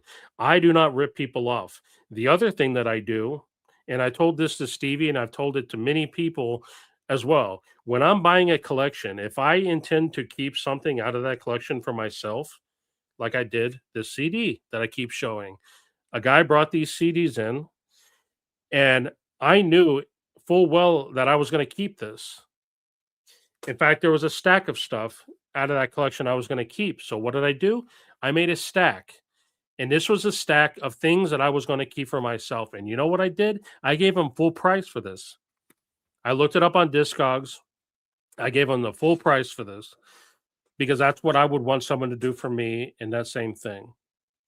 I gave them full price for the stack of stuff that I intended on keeping, and I gave them a fair price for everything else so that I could resell it in the store and make some kind of profit. That's what I did. That's what I'm going to continue doing. I have There's no way And if anybody ever did find anything about the way that I run my business and thought that it wasn't fair or was underhanded, I will challenge you to come talk to me about it. Because I'm an open-minded guy and I would fix it if that was the case. I don't know what you pay, but you should be in a position to make a profit at 50. Yeah, see, that's what I'm saying though. But that's what I'm saying though. Like, I agree. I agree that from time to time you could do a half off sale and it'd be okay, right? Even if that stuff that's sold at 50%, what you weren't making a profit on, it wouldn't kill you if you did it once per year. But the thing is like for you just to get excited and be like, that's when I went to the store and bought a bunch of stuff. Unless you're coming back and buying at full price another trip, then it's a wash, right? Because everyone could just wait around and be like, hey, I heard that guy does a 50% off sale once a year. Let's just go there when they do 50% off. And then the store gets screwed. And here's the thing. I know there are stores. I'm not just speaking out of my ass here. There's a store here locally. they and I'm going to talk about CDs for a second because vinyl's a little different. Every CD in the store, like the bulk majority of the CDs in the store, they offer at a flat price. It's a certain dollar amount, and all the CDs are that dollar amount. They don't care what the title is. There's only a few that they single out that they price for more, but the bulk majority of them are a set price. Right? Makes it super easy, and you go in there and you love it, right? Because you see a good deal. You're like, dude, I got this CD for $4, man. It's actually worth like $10. I got a good deal on it. They also have a rack of 50-cent CDs. So I go and I look in that rack of 50-cent CDs, and you're as a buyer, like you're in love, right? Oh yeah, dude, I got this for 50 cents. But that 50-cent CD is actually worth $5, right? So that store lost out on $4.50 worth of profit that they could have because I would have bought it at $5, you know? So I think some stores shoot themselves in the foot by having sales. Like for instance, I'll call another store out. This one I'll do by name because I hope to have a conversation with him about it, about why he chose to do it and all that. Was Lancet Permanent Records. Earlier this year on his Instagram, he posted that porch sale that he was having where like everything on the porch was $1 and he had like probably 100 boxes and he probably had 100 boxes waiting behind those boxes where everything was $1. And he was pulling out all these cool records like this Elton John, it's only $1. This thing, it's only $1. These are all records that could sell for more than $1. The reason he's doing that is because he just has so much inventory that he needs to clean out space. But when he's doing that, he's not only shooting himself in the foot, but he's shooting every other store in the foot, right? Because now you're setting an expectation. You're saying this Elton John record is only worth $1 because that's what I sold it for. So another store is selling it for $5. Well, fuck that. I want it for $1, right? Because I got it at this porch sale. That's at least the way that I think. I could be wrong. Sean has been to Hello. They have good used prices to begin with. I wouldn't pay more than 30% of the value of a collection unless it's crazy. I wouldn't pay more than 30% of the value of a collection unless it's crazy heat. Okay. I mean, listen, if you can find sellers who want to sell at 30%, I'll give you some more experiences that I've had. I've had two separate people recently, and this isn't a isolated incident. This happens all the time.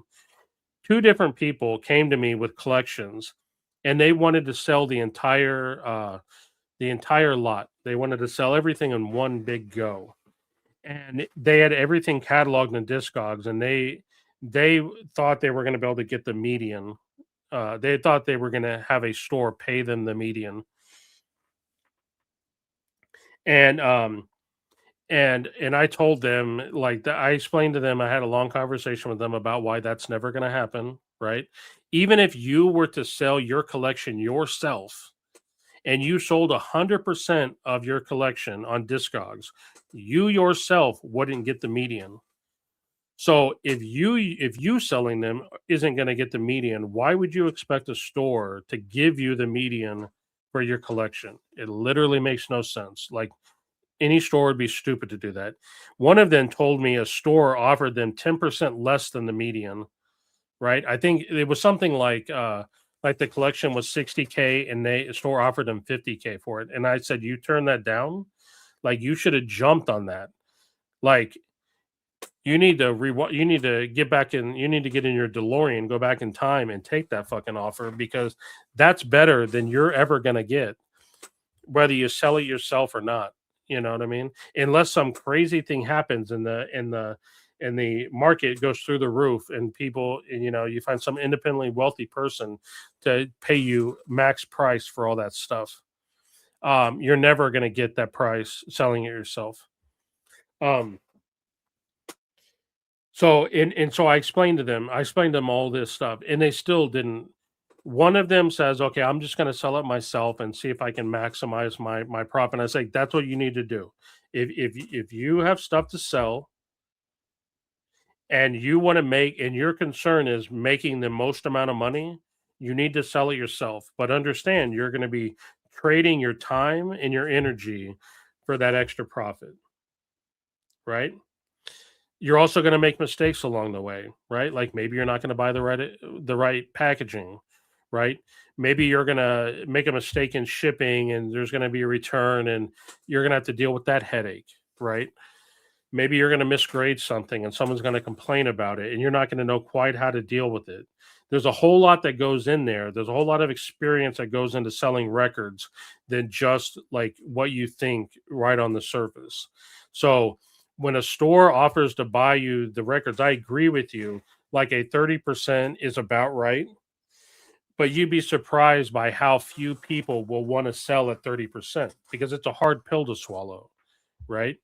There's people that feel like, "Hey, I can figure it out. I can figure out how to sell on my own," and maybe they can.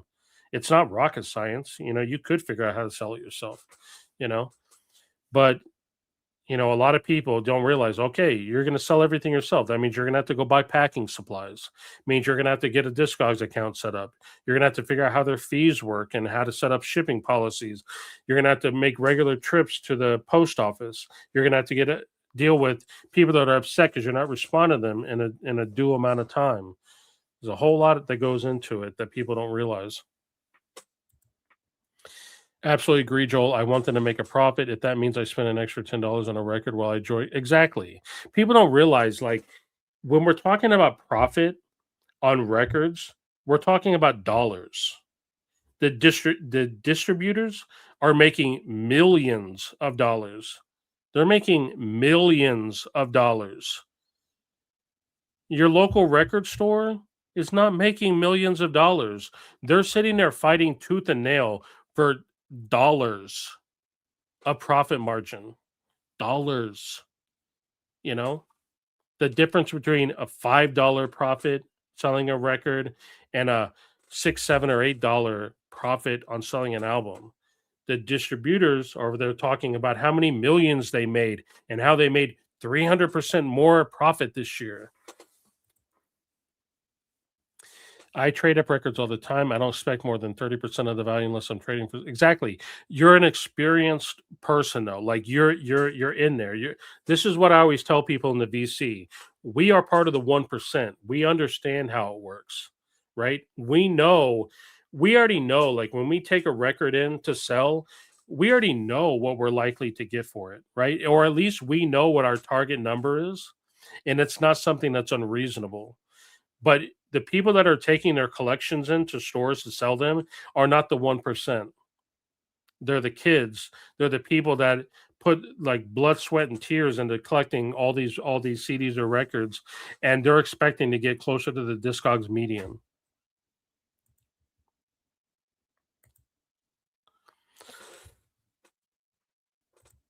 CDs are back. That's getting harder and harder for shops that they want the good stuff. Exactly. This is what I'm saying. Like, if you're not a store, and again, it depends on what area you're in, right? But I did this when I was selling things. I knew when I lived in Dallas, right? And this was back in when I was selling CDs. I knew where I could go sell CDs, and I knew which places would pay the most. So I knew I had a route. So when I had stuff to sell, I'm going to go to this store first because they're going to give me the most money, right? So I take everything there and I sell everything that they're willing to take. Anything they're not willing to take, now I go to stop number 2. They're going to give me the second most amount of money.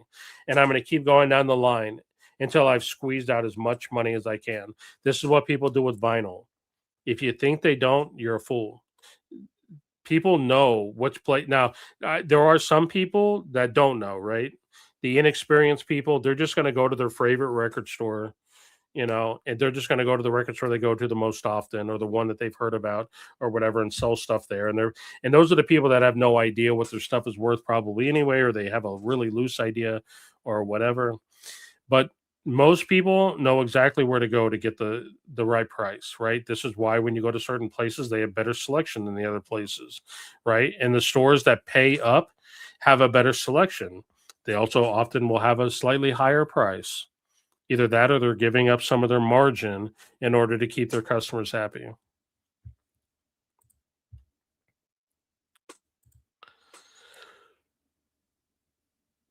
I appreciate that, Stevie. I'm working on the CD, so there's going to be a lot more CDs in the future. I have a lot of bagging and tagging that I have to do on the CD front, but I have some like amazing CDs that are gonna be priced and ready on the shelf soon. Depending on, I already have some good stuff. Like if it doesn't matter what you're into. If you're into krautrock, I got some amazing CDs. Psych rock, I got some good stuff already. But right now, most people are into vinyl. But I see the tide shifting. I know we all joke around. CDs are back, haha. You know, like it's like for the people that are in it for the music, who gives a fuck what medium it is? Like, I don't care. Like, I have this album on vinyl and on CD, and I'm happy to have it on both, right? Because I can take the CD in my car, right? I can use the CD sometimes when I DJ, and when I'm in the house and I'm chilling, I'll put on the record. Now that's a rare thing where I have both. But anyway, I'm not sure that's true, but I don't own the stores. I don't know for sure. I do know that people dump collections all the time. They don't have the time. See, this right here does not happen very often. It does sometimes happen. And if you're a store and you're in that situation where someone's just dumping stuff, like that's great, right? But most of the time, the people that are quote dumping things, they're dumping stuff that's mostly trash. You told them that the Discogs median is a lie. I did. I told them that, like, listen, like I'm gonna try to get someone to pay me the median. So I can't give you the median when I'm trying to sell it at the median. I have to give you less, And I also tell them, like, listen, you take whatever that median is, whatever you think you're gonna get, subtract the 13% worth of fees you're gonna be charged trying to sell that. And that's what's gonna happen to me. So you have to take even less than that, if you want me to take on. And I tell people, here's the other thing that I do, and I've done it many times, and I've actually carried this through. If your goal is to make the most amount of money and you don't want to sell me your collection because you want to try to get more money out of it, I will help you sell your collection. I will give you tips. I will physically help you. I will if you want me to help you set up shipping policies on your Discogs, if you want me to help you with what the best packaging is to buy, to ship, if you want me just to give you advice on what to price things at, whatever you want, I will help you. I'm not a greedy person. Like, if you want to sell your collection yourself and go put all that time and effort into it, have at it, and I will help you. You know what I mean? If you want me to sell it for you on consignment, where you get a slightly higher percentage than me just buying it outright, I'll do that as well. You know what I mean? Like, I'm here to work with you. I'm not a greedy person. I don't give two shits. I'm already not making any money, so I don't give a fuck if I do make money. I'm here because, like, I'm telling you, like, and I know this is going to sound like shit. It's going to sound like I'm bullshitting you, but I'm not. When I look at what I do, I pay attention to what makes me happy. What makes me happy is I love going to shows. I love seeing live music. What makes me happy is when someone comes into the store and they buy a meat beef. Hold on a second, guys.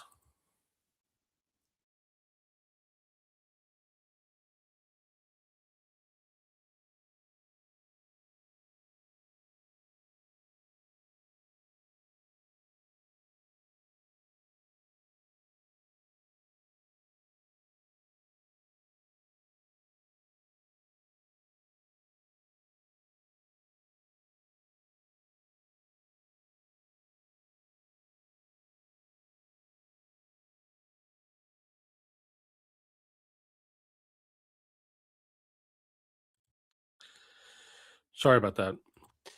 What makes me happy is when someone comes into my store and they buy a Meat Beat Manifesto record from me, and I get to have a conversation with them about how great Meat Beat Manifesto is.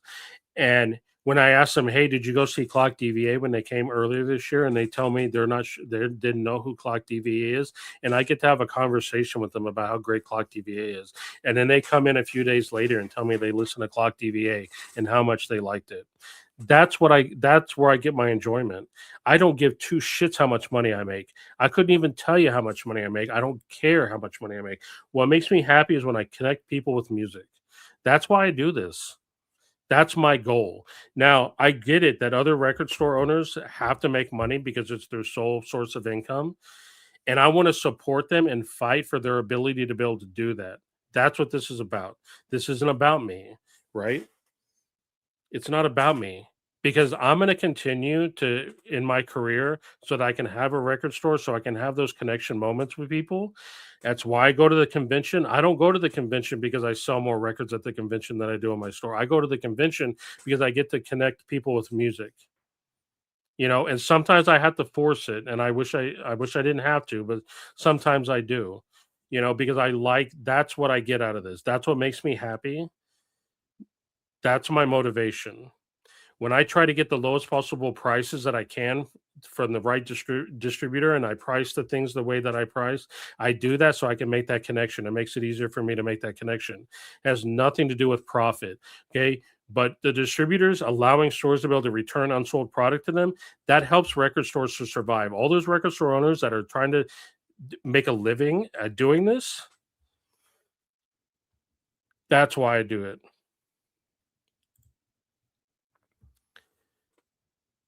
The used vinyl, listen, I'm telling you, for my taste and the stuff that I'm into, End of an Ear is the spot to go. It's no number one spot to find used records of the stuff that I like. Like if you're talking about industrial records, if you're talking about electronic records, if you're talking about reggae and dub, End of an Ear is where I go. That's my first stop. Second is Breakaway and Love Wheel. They're kind of close to one another. I'll go to both of those. That's second. Um, and then Waterloo would be third. Um, but End of an Ear is fantastic. Each record store has its own personality. I think you have to go to your local record stores. You have to get to know them. You have to get to know the people that work there. You have to get to know what kind of, because a record store is a reflection of the buyers in that record store, right? When you go into Static ATX and you look at what I'm carrying, that tells you everything you need to know about me and my taste in music, right? Because my taste in music is reflected all over everything you see. Everything you see, that's the stuff that I'm into, right? That's how you know. That's how you know it's my store because that's what you see in there. Now, if I had other employees, you would see their taste reflected in what you see there as well. That's exactly when I go to End of an Ear, I can see the entire history of everyone who's works there in how they built the store, how it's decorated, what they're carrying. When I go to Waterloo, it's a reflection of that store. When I go to Breakaway, it's a reflection of that store. It is like apparent to me. It's like a personality. It's like a character in a movie. I can see it. I talk to the folks at several record shops regularly, and they are paying more to encourage people to sell records they want in the shop. There are only so many exactly. You have to fight for it. You have to get out there and hustle to find them, but you also have to when they come to you, you have to make sure you're paying the amount. because they could always just say no, right? Like there's competition. They could say like, hold on, you're only offering that. Hold on, let me go see if the next place is going to offer me more, and they'll take the stuff over there. They'll get a quote from them. If a record value is $40 and I'm not selling at 30% when I can sell it myself for way more profit, plenty of people in here are willing to buy in demand of it. If a record value is $40, I'm not selling at 30% when yeah, see, this is what I'm saying. Vinyl Kick, see, this is the 1%. This is not only the 1% that's in the VC, but this is also anybody out there that is selling their collection for a purpose. You have to think about whenever someone is selling a collection, they're doing it for a reason. Sometimes they're doing it because, hey, I don't listen to this stuff anymore. I don't want it or need it. I want it out of the way. Those are people that don't necessarily care. They're not as strict about how much they want. But if I'm selling a collection, because not only do I see it as something of value that I can sell to get money, but I'm also trying to raise money for something, right? I'm trying to fix something on my house. I'm trying to raise money for whatever, for my other hobby or whatever the case. Those people are more about how much money they get, right? They're trying to hit a mark, you know?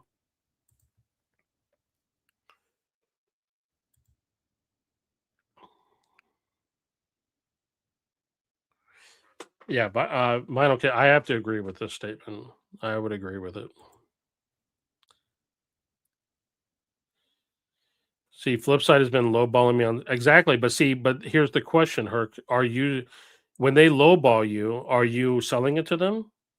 I mean, it sounds like maybe you are. So you're allowing yourself to be, you know, not exploited, but not too far off. And so I'm trying to catch up with the comments, guys. I'm way behind. Yeah. So CV, I actually have a friend that's like a hardcore Cure fan. He's doing the same thing. He's selling a lot of his Cure collection because it's like top dollar now, and he just has other priorities in life. I should connect you to. He has a lot of experience in the Cure world.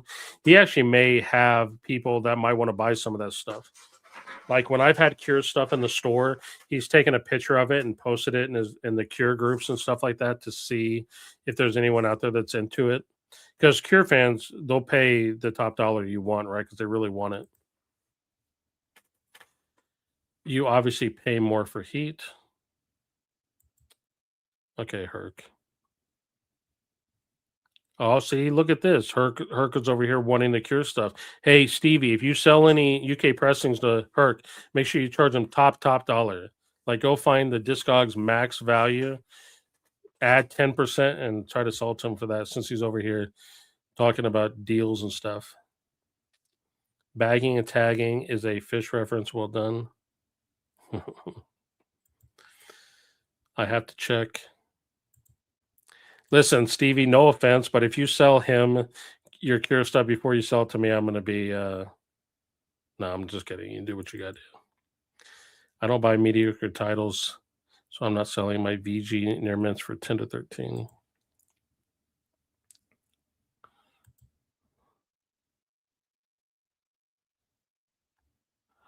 Right on. So Vinyl Dreamscape. So obviously I grew up with CDs.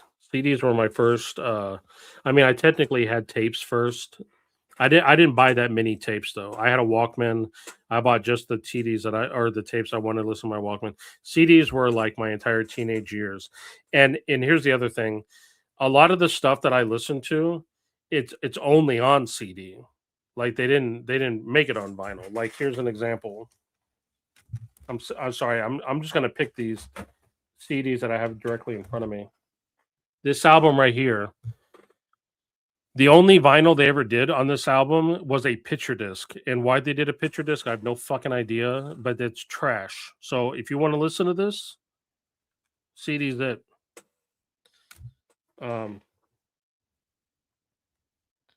See if I have any other examples. Here's another one. CD only.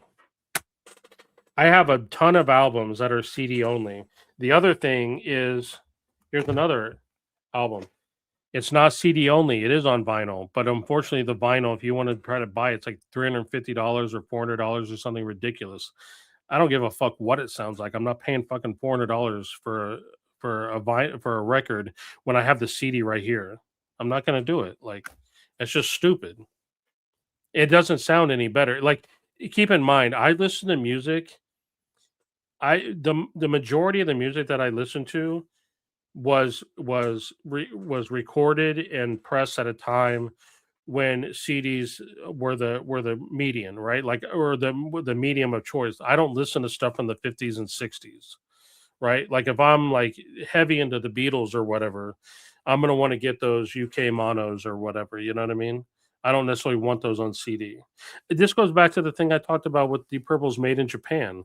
Like, when I love that album. That album is meant to be listened to on vinyl, not on CD. So I have it on vinyl, right? This album was meant to be listened to on CD. They only pressed the vinyl because they thought they could make money. So it's stupid of me to buy it on vinyl for $450. Now, if it's like 20, $30, I'll buy it. You know, it's that simple. It goes back to the kind of music you're listening to. You know what I mean? Also, I like remixes and stuff like that. So like all the DJ 12 inches, like all the 12 inches that DJs played back in the 80s and 90s, I get all that stuff on vinyl. I prefer it on vinyl, like extended mixes of the songs I like. I prefer that on vinyl rather than CD. That's just a personal preference thing, but you know, every time I sell on eBay, I get around or above the medium Discogs price. Okay, cool. I don't know, man. I'm just realistic about it. If I'm selling valuable records, I'm not taking it to a store to begin with. See, that's what I'm saying, Herc. You're making an argument. You're doing the same thing that High Rant does. You're arguing for a thing that it's not even a thing for you. Like, you're not selling to a store regardless. So why do you give a shit about what a store is offering, right? You know, buying older CDs where they get remastered. Yeah, I've been selling eBay since '98. I don't need somebody to sell my records for me. Herc, like, you're missing the point. I'm not trying to convince you to do something different than what you're doing. You obviously know what you're doing. You keep doing what you're doing. I'm not talking about you. So, wait, Herc, are you and Vinyl Kicks like having some sort of like thing in the chat? I can't tell what's going on. Any of you eBay sellers got any '90s punk LPs? Look at this. Now everyone's trying to bargain in the chat. I'm gonna skip some comments because I'm like way far behind. You have to explain to the seller that you have overhead time. Yeah, yeah.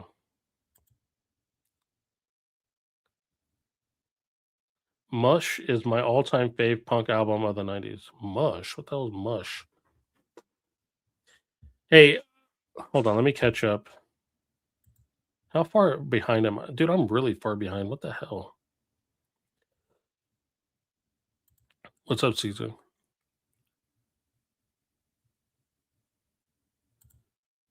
I got that CSS and editors you have there. Yeah, yeah. Sorry, Caesar, you showed up late. The reason I have all this empty space over here wasn't to show off the records. It was because I was sharing my screen right here. But yes, that is CSS, aka Can't Say Dates Are Sexy, I think they pronounce it. This album is amazing. This is the reissue that I think this is a reissue that an Australian label did. And I ordered it from Australia. This is Editors, The Back Room, amazing. I call it post punk, but it's like when the Killers and all those bands came around, like there's a bunch of bands that kind of sounded kind of like this. This album is so good though. And this is Bill Laswell over here. This is Ride Nowhere, amazing shoegaze album. This is Mia Jovovich. All these things are things I played on stream when I was DJing last. And I just put them there because I didn't put them away. Just tuned in. Is this the Dream Top? Are you shitting on me in absentia? So, High Rant, the reason I brought you up is because Herc said something, the same thing you say all the time, which is that anyone would be stupid to sell their records to a record store. And I said, like, first of all, that's not true. And two, neither one of you are ever going to sell your stuff to a record store. So, like, you telling other people that they shouldn't you're telling people they shouldn't because of the reasons why you won't do it, but those reasons don't apply to everybody. So it's just a false thing to be saying.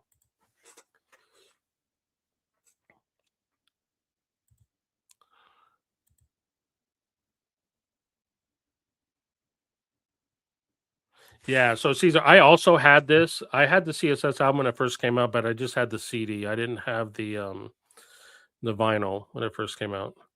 When that album first came out, I didn't really give a shit about. I mean, I gave a shit about vinyl, but I wasn't buying new stuff on vinyl. I didn't have the Editor's album when it first came out on vinyl. I had it on CD. Yeah, we were talking about it. So I got to see CSS. They kind of reformed like I don't know however many years ago it was, but they reformed and they came and they played at Emos here in Austin, and I got to go see them and it was amazing. I never thought I'd be able to see them live again. So the fact that they kind of regrouped and came out and played that show, that was pretty cool. The other thing, I sell good stuff to stores all the time. I'm talking about bigger money records like 60 plus. Okay.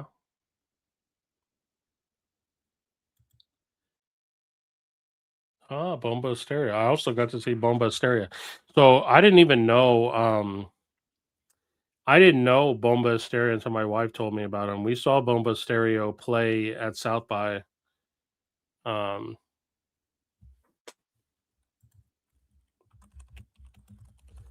so yeah, we are fans of Bomba Stereo in this house.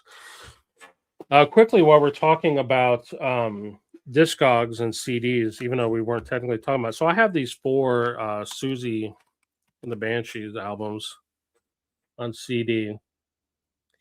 And as a lot of you know, I'm in the process. Let me turn this now that we're not sharing my screen anymore. I'm in the process of recataloging my collection. And part of why I want to recatalog my collection is because I like lose track of what I have. So I'm doing the CDs. I do the CDs when I want to relax. And I was putting these on Discogs. There were zero copies of these CDs for sale. This particular variation of this album, zero. All four of them, there's zero copies for sale. I thought that was very strange for like a big enough band like Susie and the Banshees for there to be zero for sale. That was very. I was trying to figure out like why, and there's like each one of them has like close to 100 people have it on their want list, and I'm like, why do they want this one? Like, what? There was nothing particularly special about any of these pressings that I know of. Made me think. I just thought that was really weird. Um, and in fact, as I'm cataloging my CDs, I'm finding there's a lot of my CDs. There's like no one in the U.S. that has them for sale, which is or no one. Period. It's very weird.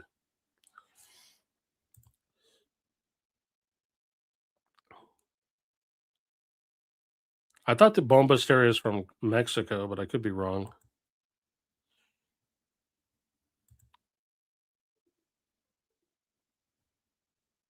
Vinyl Kicks trying to keep it up going up with Herc. Let me look at Bomba Stereo because I thought they were from Mexico, but I want to make sure.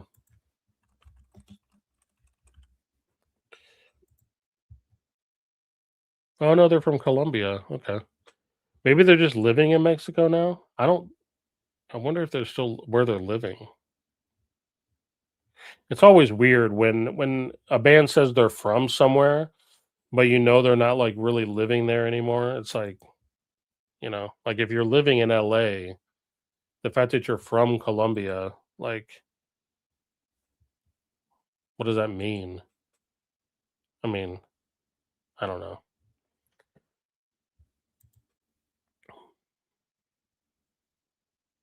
Yeah, yeah. I'm gonna go ahead and mention this again since a lot more people are here than there were before.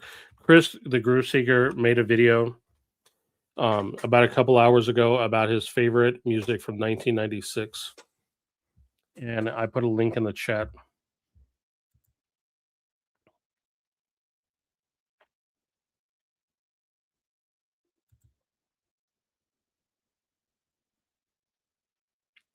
Yeah, Vinyl Kicks. I was doing because you guys requested to hear Susie and the Banshees, and I was looking for my records and I couldn't find them because they're in a they're in one of these boxes that are back here. So I couldn't find the vinyl. My Susie vinyl is somewhere in it's either in one of here, which I don't think it is. This is where it should be, or it's in one of the boxes on the floor. But I do have the CDs though.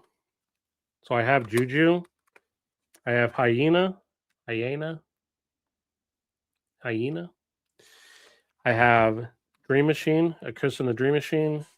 I have Juju, and I have the Scream on CD. And I think I may have a couple more, but I'd have to go look. But yeah, I'm in the process of cataloging my CDs. Which, since there's more people looking here now than were looking the other night, a guy sold this collection to me the other day, and I now have once again in my possession the entire catalog from Architect. So the first album, I'm going to show it real quick. Where did I put the first album at? The first album is here somewhere. Here it is. The very first Architect album, Galactic Supermarket, came out in Hyman Records.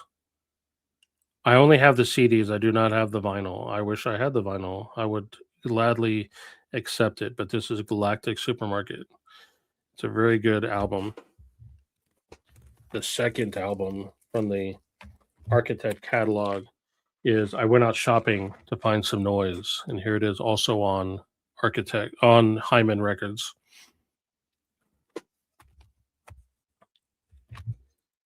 Third album, The Analysis of Noise Trading.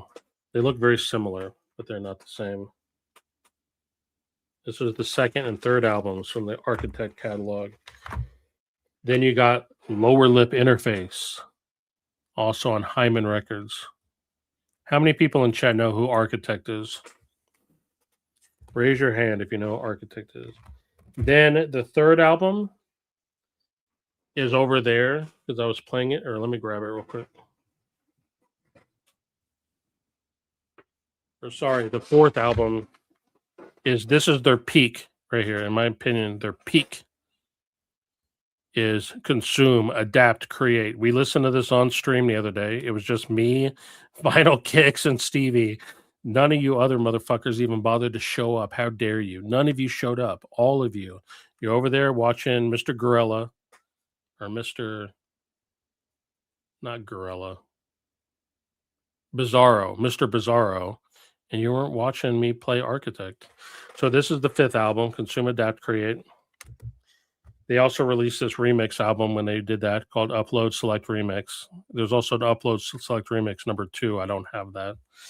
And then their last full-length album was called Mine.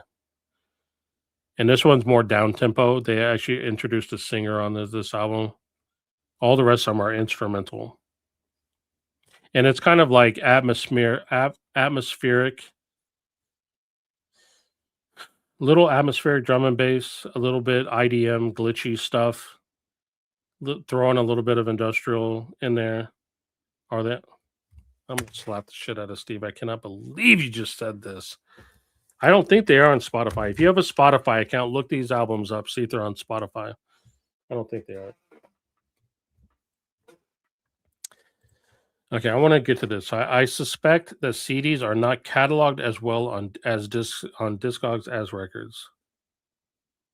If you mean like they're not inputted in correctly on the database, I think it's the same problem as records. Any of us, like I've been using Discogs since the very beginning.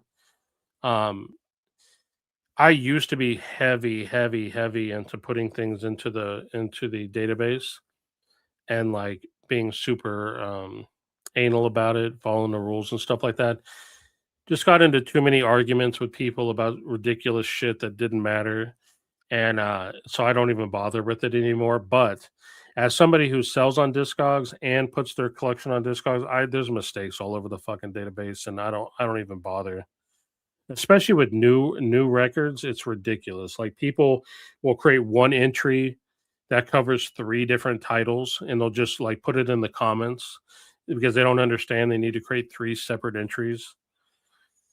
And it's just like it's too much of a bother to like fight with people about it. I don't I become much more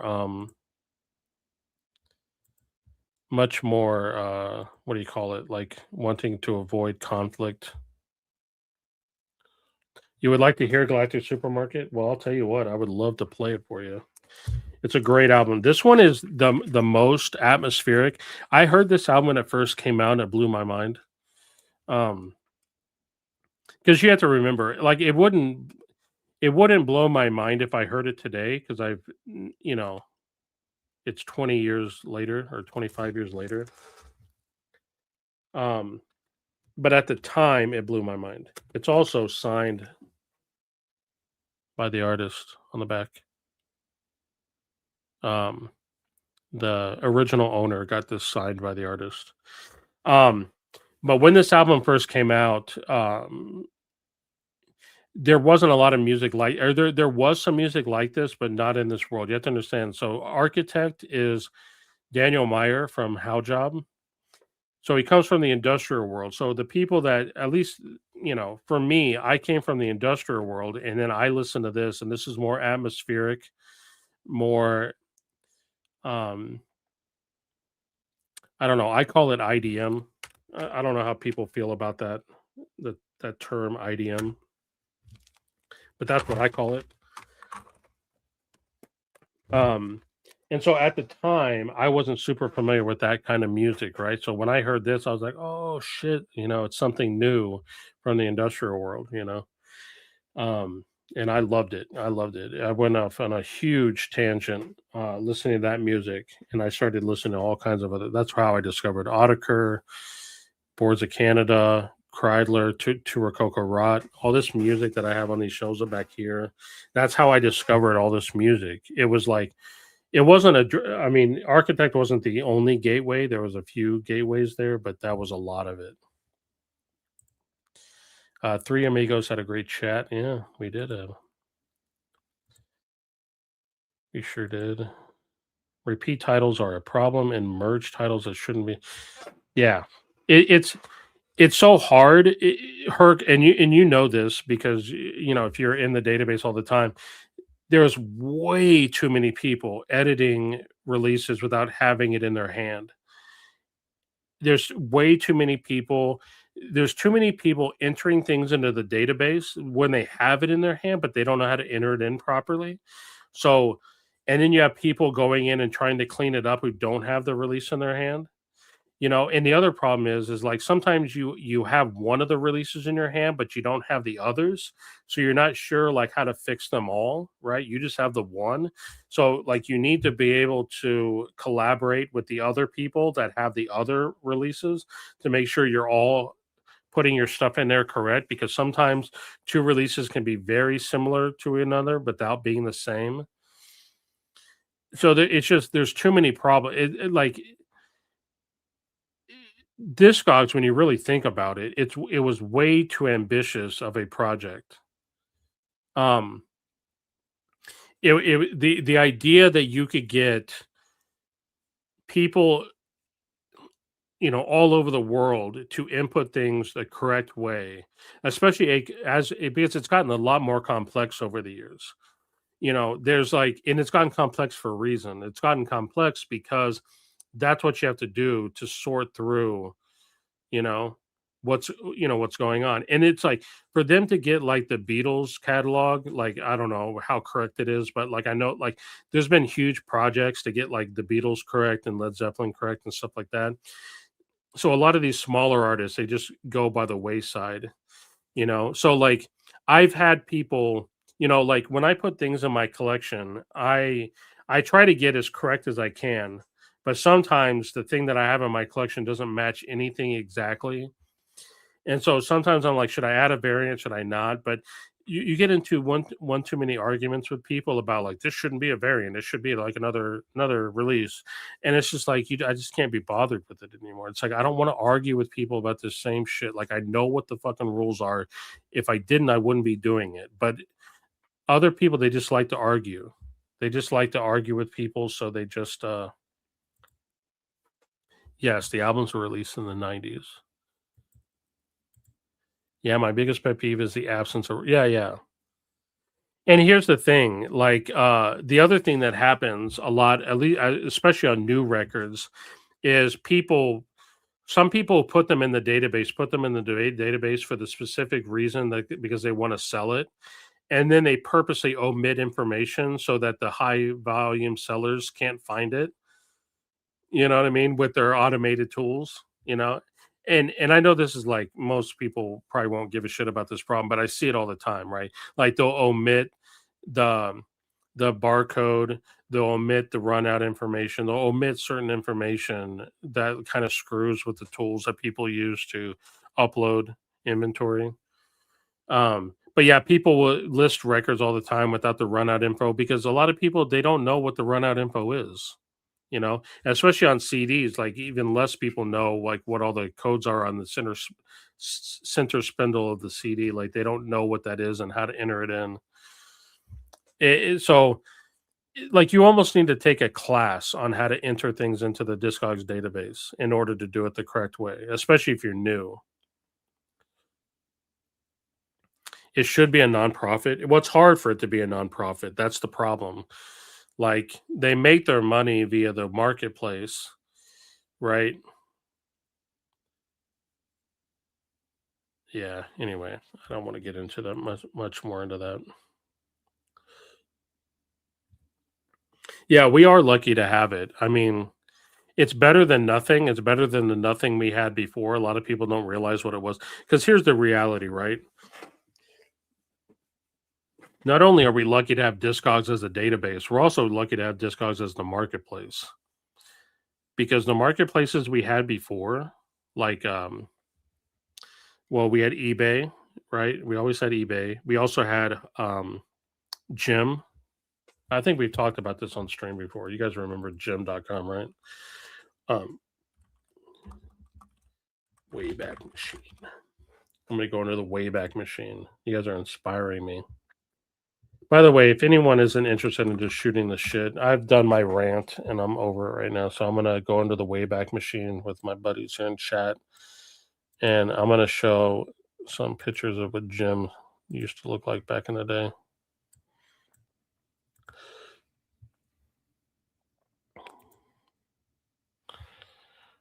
Let's see. I'm trying to see if any of these will pull up. 503. Why won't this show up? Come on, give me something. Give me a screenshot. Come on.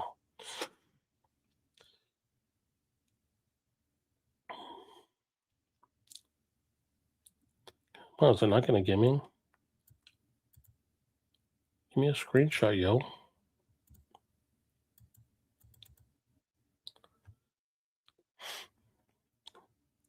Here we go. Look at you can't see the title on the screen share, but it's called The World's Largest Catalog. Oh, here we go. Welcome to the world's largest music catalog. So for those of you that are youngins in the chat, you guys don't remember Jim. This is what we used to have to use before Discogs. I found a lot of good stuff on here, by the way, back in the day. Look at this. Here's a copy of Blue Oyster Cult selling for $1. Brothers 4 selling for $21.38. Anyway, this isn't exactly how I remember it because this is on the Wayback Machine, so there's a lot of stuff that's not rendering. But Music Stack on EIL. I'm not sure I know what that is. Music Stack on EIL.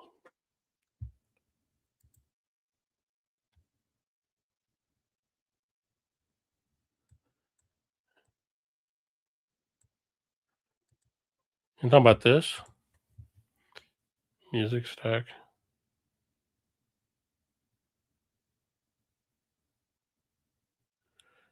EIL, the world's largest retailer for rare vinyl and CDs. Looks like this is still around. No matches found. It's not. I guess a site is here, but nothing is actually existing on this thing anymore.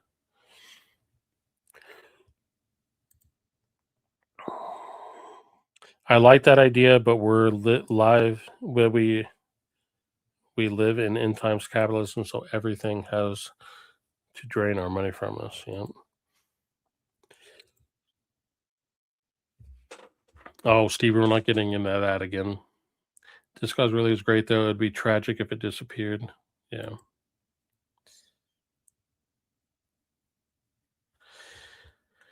So here's the thing, like, so Jim, I'll tell this story really quick. So way back in the early days of the internet, when there was no Discogs, there was no eBay, there was no like anything. Jim was the only place I could find that I could find to where I could find rare stuff, rare music. And so there was a CD. It was a CD that I wanted. It very easily could have been a record that I wanted as well. But in this case, it was a CD that I wanted that I was out of print. And again, this is like the early days of the internet, so it's not like it was, you know, it wasn't like I could figure out what stores may have it, right? This was thing that was super out of print. So I went on Jim, and sure enough, I found one seller that had it. And so I bought it, and I still have it to this day. It's over here on my shelf. I will hold on. Let me see if I can dig it out. Hold on a second.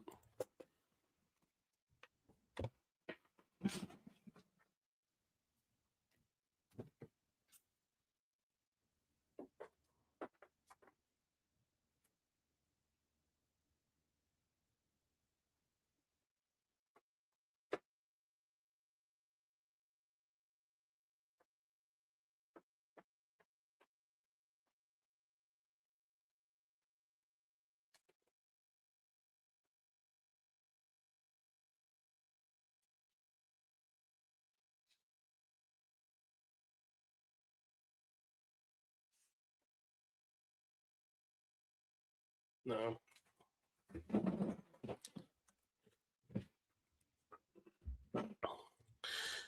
No, it's buried somewhere. I thought I could find it, but I'm not gonna be able to find it. But anyway, I bought that CD on Jim.com and had it shipped to me. I was very, very happy. I could pull it up on Discogs though and show it to you what the CD was.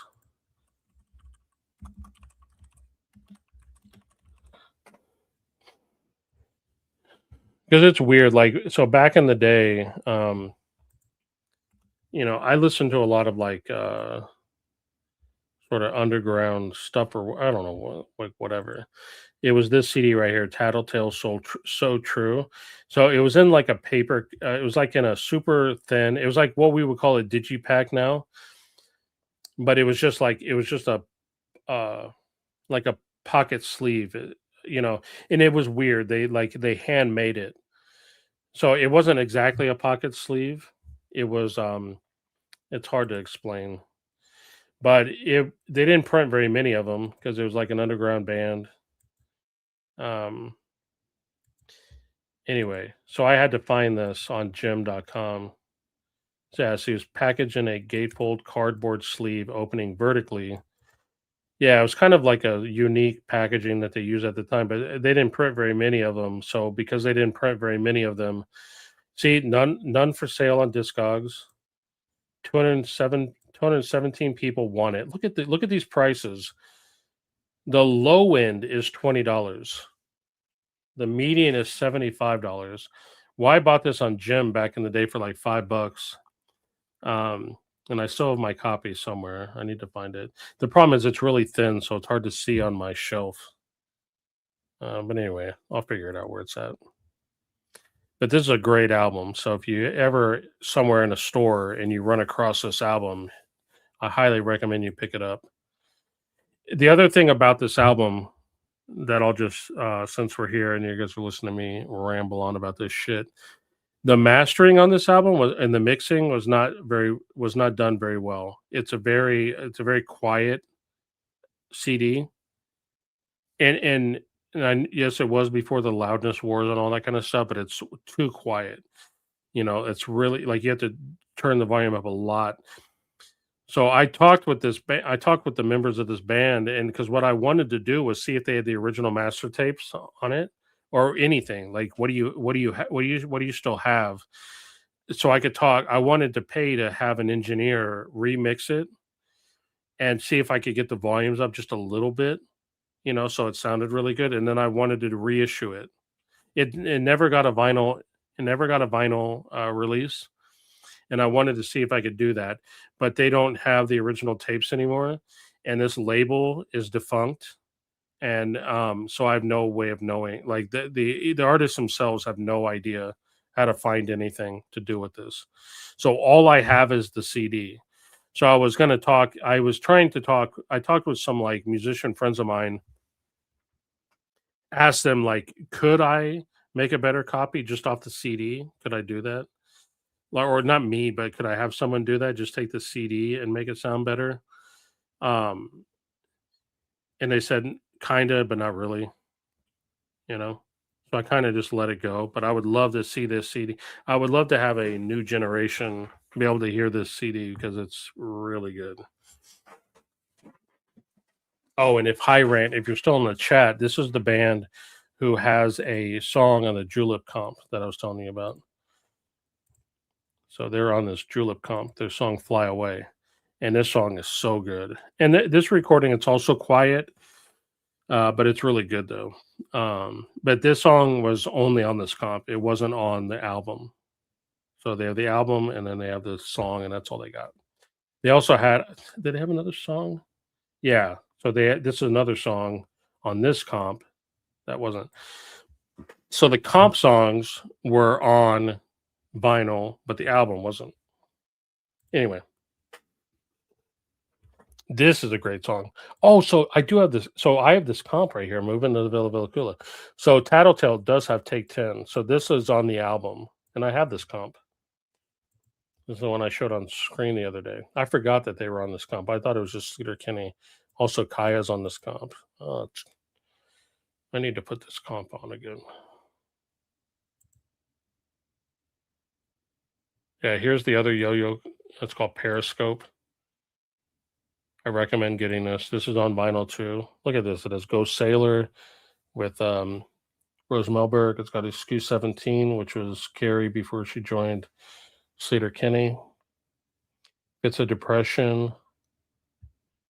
The Crabs. So the Crabs, low key, were actually really good. A really good band. Long Hind Legs, Tattletale, Team Dresch, and Beck. Look at this. Beck, before anybody knew who Beck was. Beck was on this comp. This is back in the old K days. Yeah, dude. See, Stevie, you know what's up. You know what's up. I have the majority of music that Rose Melberg is related to. I'm a huge Rose Melberg fan, so I have like the bulk majority of her output on either um vinyl or CD. I have both of them. Yeah. This is basically a compilation. They call it an album, but it's kind of like a compilation of like all their songs that they did. So I have these 7 inches. They're here on my want list, but I actually have them. This is a second account that I use. Don't tell Discogs that I have 2 accounts. But I have all 3 of these. I don't have this one, the alternate mix, but I have these 3 7 inches, and I have the album. Oh yeah, it's on Lookout Records.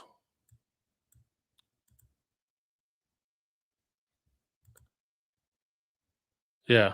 I didn't know they were on Lookout. So I remember you and I talking about how like I'm not that into Lookout Records, but I guess inadvertently I am because you wouldn't think of Go Sailor as like a Lookout kind of band, but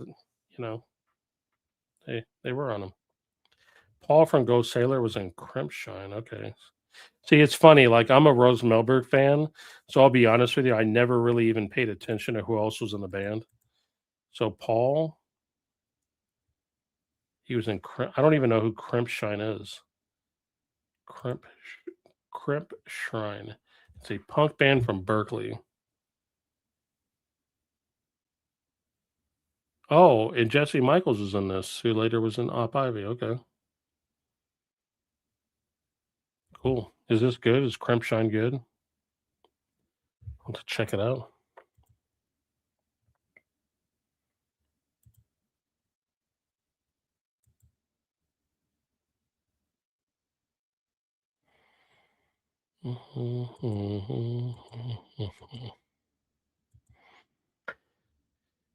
This was like the golden age of music. Like I loved like the DIY the DIY like the artwork, you know? Like I like this kind of stuff, like zines and stuff like that. I just loved the idea of that, and I loved reading zines. I have this really cool thing. Yeah, hold on. Let me get this real quick, and I'll show it to you on stream.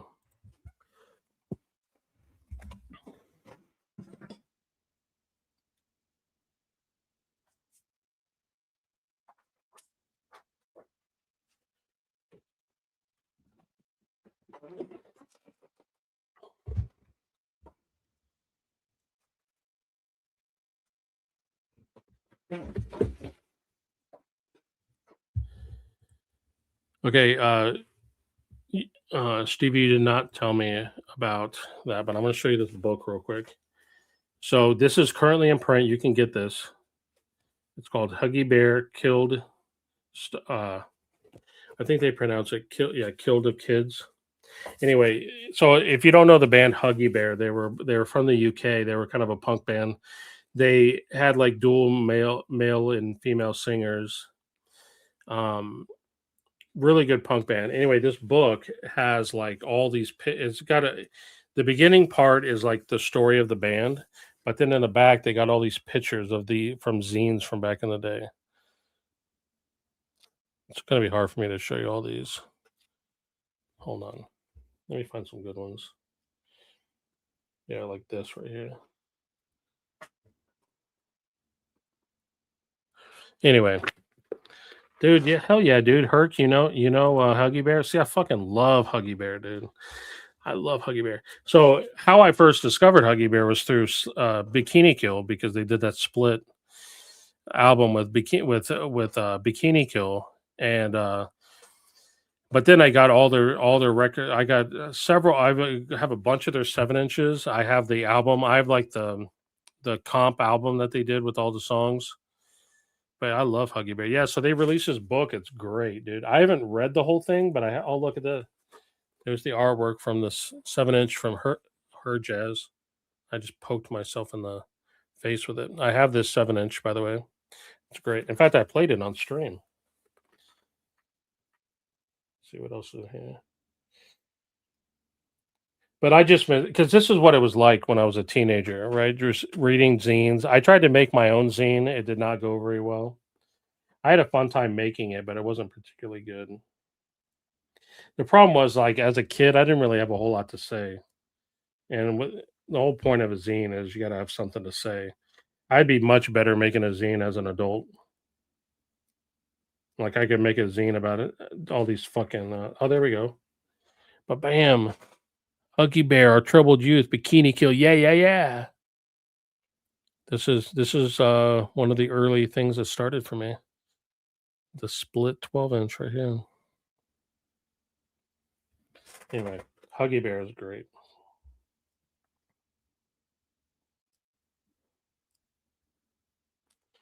The other thing that I have, let me see. I don't think I have it here at the house.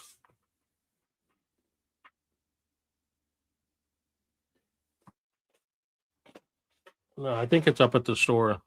But the whole Riot Girl, there was a Riot Girl book they came out with that had all the zines printed off in it. Jesse and I met at the Plea for Peace show and then became friends and would talk all the time. Oh, cool.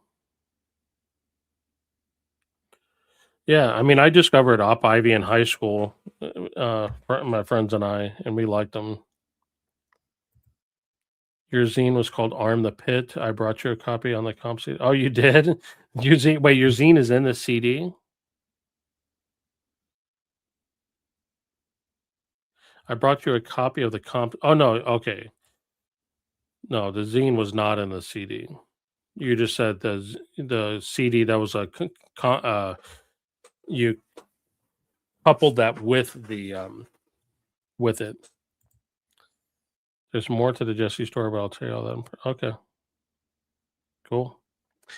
Well, listen, I'm just sitting here. At some points, and if you guys ever want to come, when I'm doing one of these things where I'm just shooting the shit, it feels weird for me to be up here talking and you guys all just to be in chat. If any of y'all want to come up on stream, I mean, not tonight because I'm about to end this thing, but in the future, if any of y'all want to come up on the stream and we can sit here and talk about whatever music or whatever, um,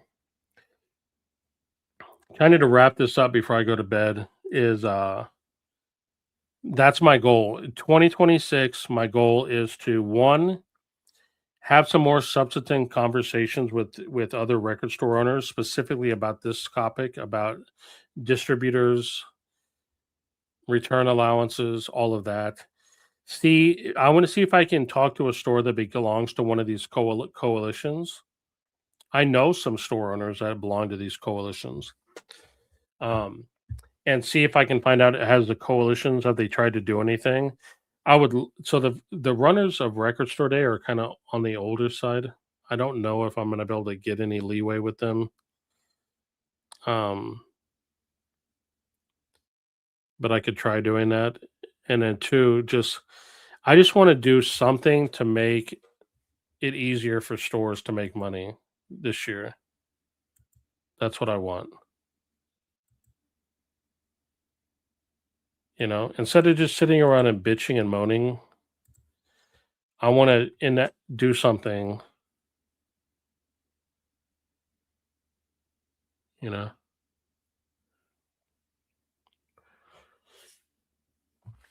And I'm just going to keep talking about this and putting myself into positions where I can be a disruptor.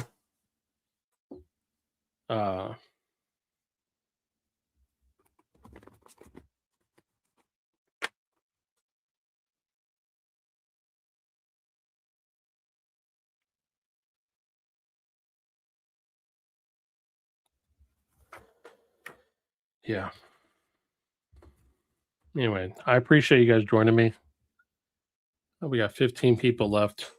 I'm gonna go ahead and end it before this crumbles away to nothing. I appreciate you guys joining me, and I will talk to you guys.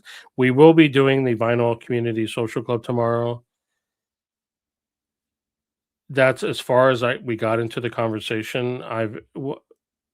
Chris, the Groove Seeker, we tried to talk with Jason about what the topic was going to be, and we didn't get anywhere.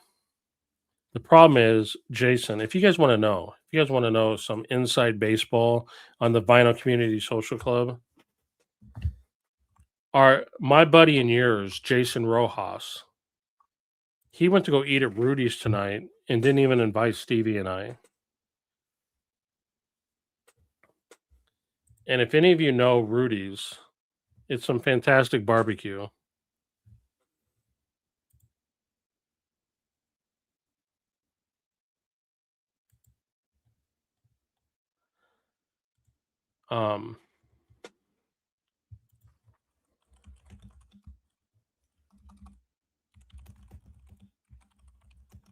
Yeah.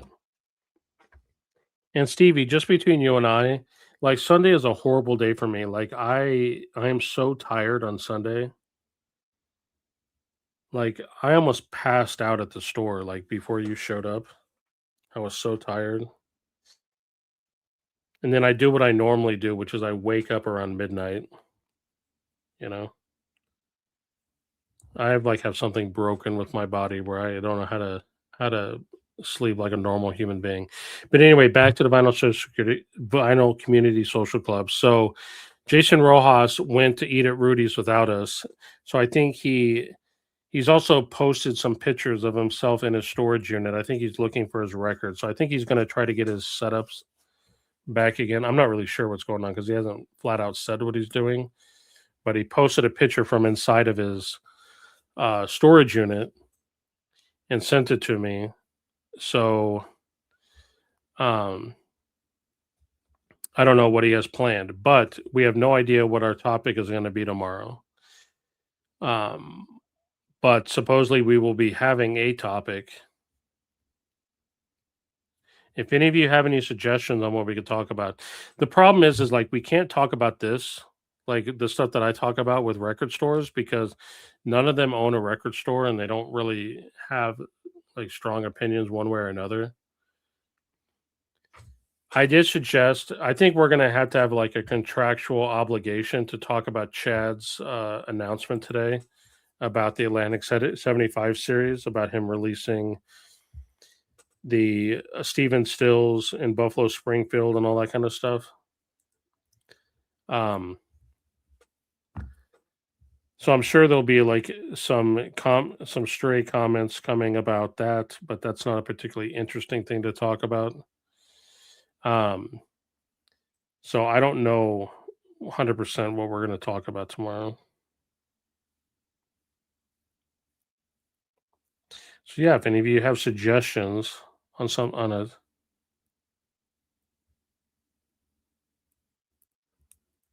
That's true. None of you have record.